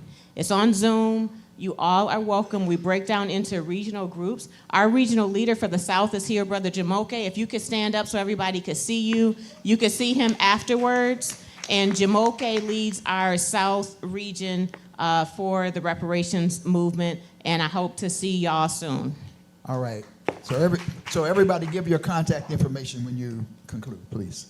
Okay, I just want to say we have to unite some kind of way, and we need to attract the communities across the country about why we need to unite around reparations and working toward reparations and some of the things they do with the Black Achievement Fund. Also, before you all leave, there's a sign-up sheet in the back, outside, to sign up for the reparations chapter here in Atlanta and also in Decatur. So please sign up, and we've got to unite, y'all. There's only way, whether it's $8 or whatever, because we're not going to get anywhere if we don't. All right. Thank you. So you can go to earntheblackvote.net. Again, there's a tab that says messaging, and click on that tab. There's 4 series of messaging. The primary message that I want to relay is that we have the power right now. Right. We have the power to make something happen before November. This campaign is not about who wins after November. It's about who controls the power now to do something now. And that's President Biden. He can do this executive order commission tomorrow, but he has to be convinced that it's in his best interest and the best interest of the Democratic Party. And again, we're messaging him, we're messaging his influencers, but it has to come from the ground, from you. And the way that happens is through social media, or through calling, or through writing the president. We have to message to him that this is his only way to victory. The blacks are 20% of the Democratic Party base. All other people of color are 19%. They cannot win unless they get 80% or more of the black vote, and he doesn't have that right now. And this is an opportune time to make the demand, because he doesn't have it at this particular point. And that puts him in a vulnerable position and puts us in a powerful position. Right. We have the power to make the demand. Go to earntheblackvote.net. Mention Brother Jamoke. Brother Jamoke is our Georgia, Earn the Black Vote Georgia team leader. He'll have information. He has information at the table outside. Also, last thing, we have a postcard campaign. And there's some postcards outside that are directed to the president to say, you're totally dependent on the black vote. In order for you to win, we must win together. Simple postcard, just put your zip code on it and mail it in. Or you can go to Earn the Black Vote and order from us anywhere from 100 to 2,000 postcards, and we'll send them to you so you can send them to your organization, your church, etc. So this message is coming from all around the country. Thank you. All right, Jam. I just want to encourage folks to continue to think about reparations comprehensively. And there was a lot of discussion about self-determination and erasure, like the sister brought up. And what's currently happening is, because one of the biggest vestiges of chattel slavery, one of the first harms was the attack on our peoplehood. Right. When they took our ancestors during the transatlantic slave trade and brought them to the Americas, one of the essential harms, which is part of genocide, was the erasure of their various ethnicities and cultures. And we're still fighting that same battle. Right. And so for me, when we talk about comprehensive reparations and all the different things that need to be solved, we are often not drawing upon our greatest resource in terms of self-determination, which is going back Sankofa and embracing the cultures, ethnicities, heritages of our ancestors who were Africans, whether or not we identify as that now or not.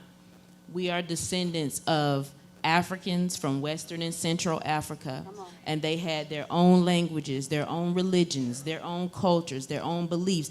That's the reason why we're alive today. That's right. Because they utilized all of those different right. things That's in right. order to survive. Absolutely. So we got to continue to do that. Sankofa, Sankofa, Sankofa. Sankofa, Sankofa. Yes, Christy. One of the questions that you asked, and I didn't even answer that, and someone asked out here is, how can you help? That's right. And so I will say, please look up Black History Saturdays. You can just Google Black History Saturdays. It will pop up. There's a donation link.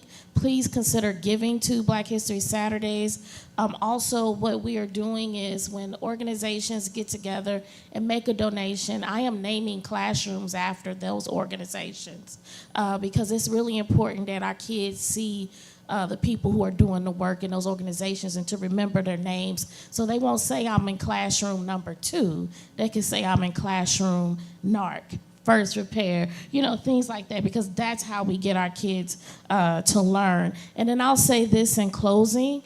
I was listening to Dr. Daniel Black from Clark, yes, and one of the things he said in 1860 to 1890 is when a lot of the HBCUs were created, and they were created by ex-slaves, some who didn't know how to read, who barely knew how to read, and some who just learned how to read. So if they can create that, what are we doing? Come on with it. What are we doing? Come on with it. So I need your support. There is no reason why your children or yourself should not be learning Black history. There is something magical that happens to you when you learn that your history didn't begin as slavery. Right. When you know that you are products of African kings and queens, it changes who you are. It gives you a confidence. It anchors you with self-value. And so that is so important. And so I just want to leave you with that. And if you don't have children, you know children.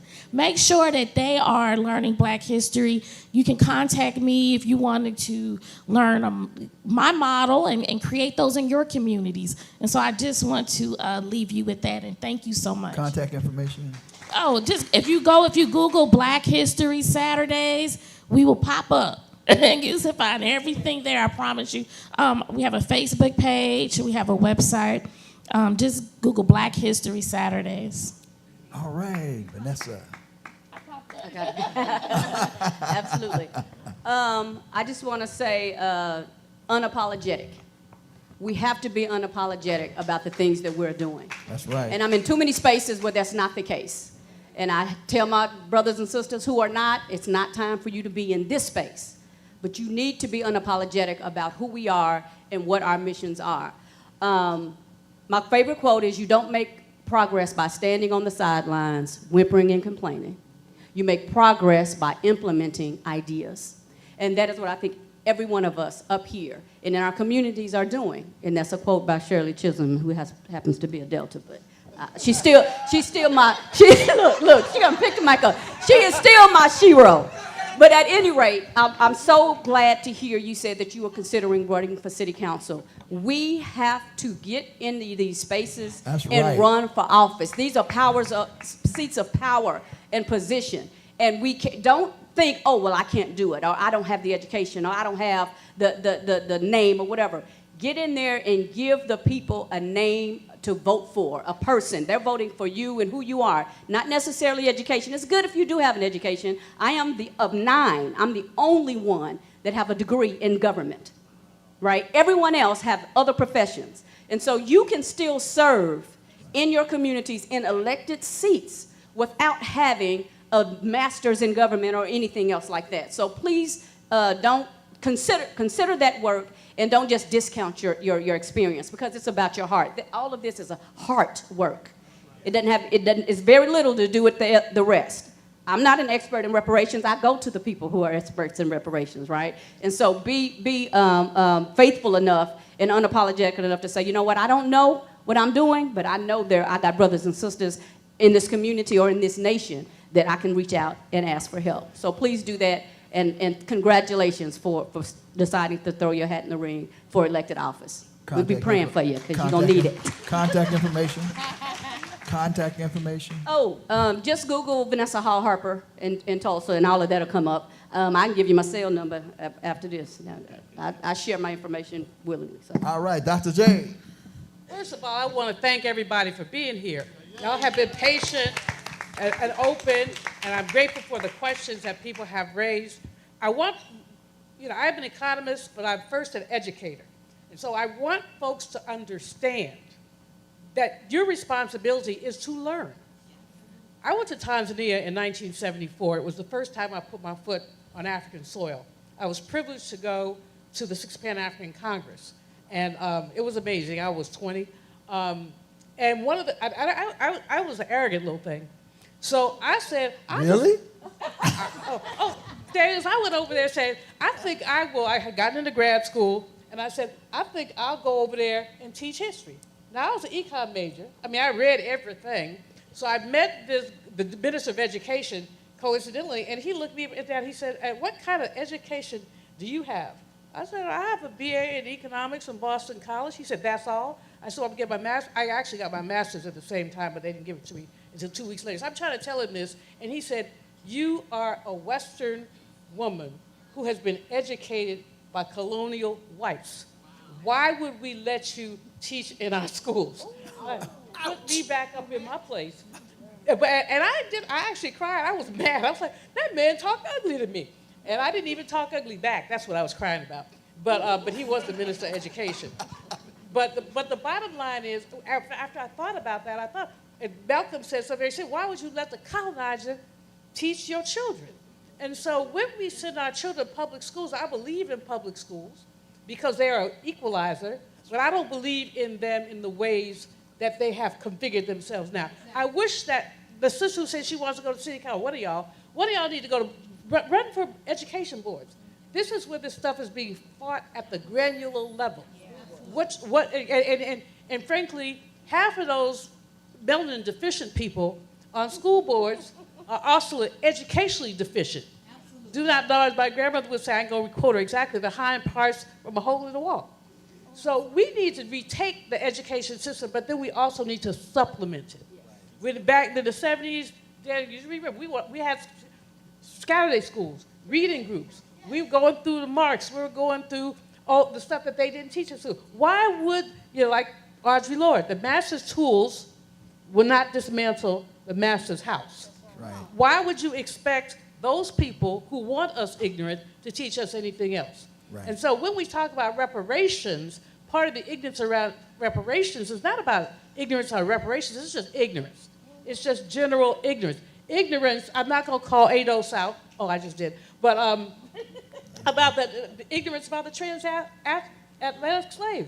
Somebody got off the boat before somebody else, but they were all on the same boat.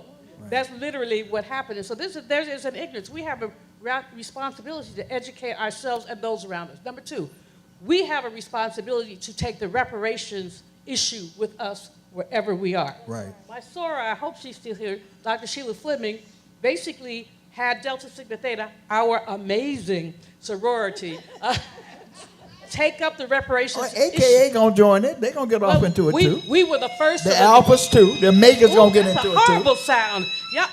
Ooh. Okay. But in any case, as usual, y'all have to follow our leadership. We were the first of the Divine Nine, and we hope that all of the Divine Nine, will join us in doing reparations, basically together. Resolutions. Right. And then I have one last. Quickie. Yes, sir. Quickly. You're always telling me quickly. Like No, I talk slow. you get I'm letting you be the closer. Okay, and then finally, around comprehensive reparations. Like I said, take the issue with you, not only, to your sorority, fraternity, take it everywhere with you, because there's so many people who don't know. Go to NARCS, IBW21.org, learn the 10-point plan, because the last part, reparations is not just about money.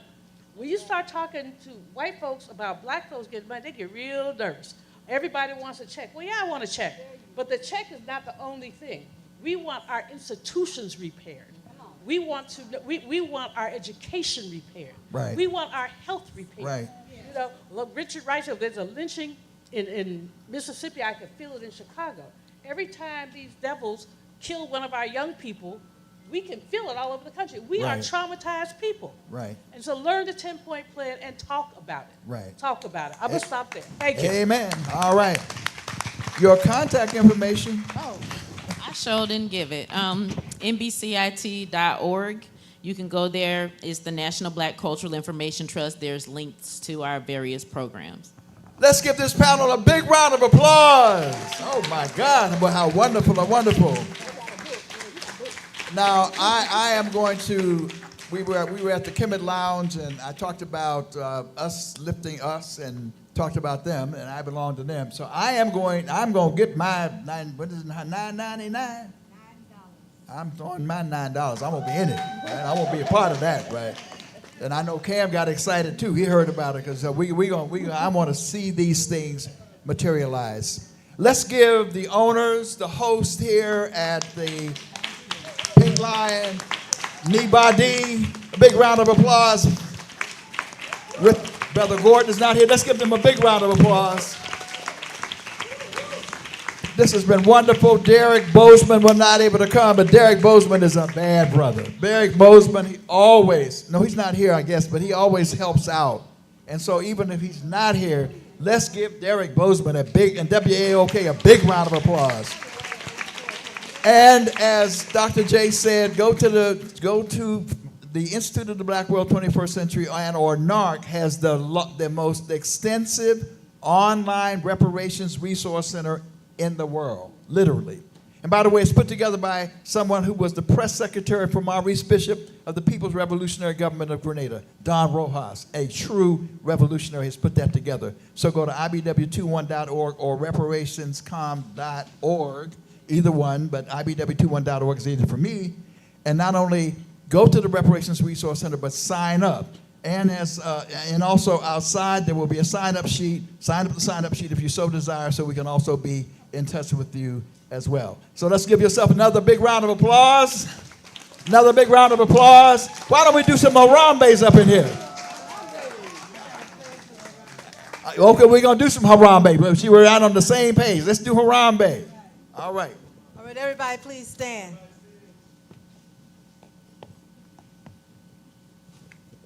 For fruition of black power, for the power of our nation, to the building of a better people, we pledge to think black, think African, I don't know why I can't do this today. I do it every day. For the fruition of African power, for the triumph of African nationhood, we pledge to our nation to build a better world for our people. We pledge to think African, speak African, pray African, love African, buy African, and be African, because we are African. We'll do African things today to ensure us of a united African states tomorrow. On the count of Tatu, let's all do Harambes, Moja, and Billy Tatu. Harambe, Harambe, Harambe, Harambe, Harambe, Harambe, Harambe.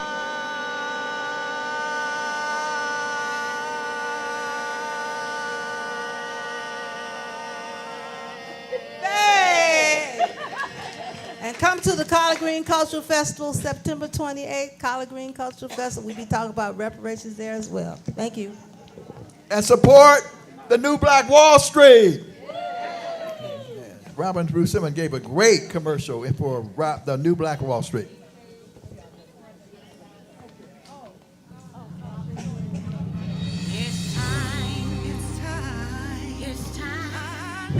Hello, can the Deltas come up to the stage, please? I'd like to take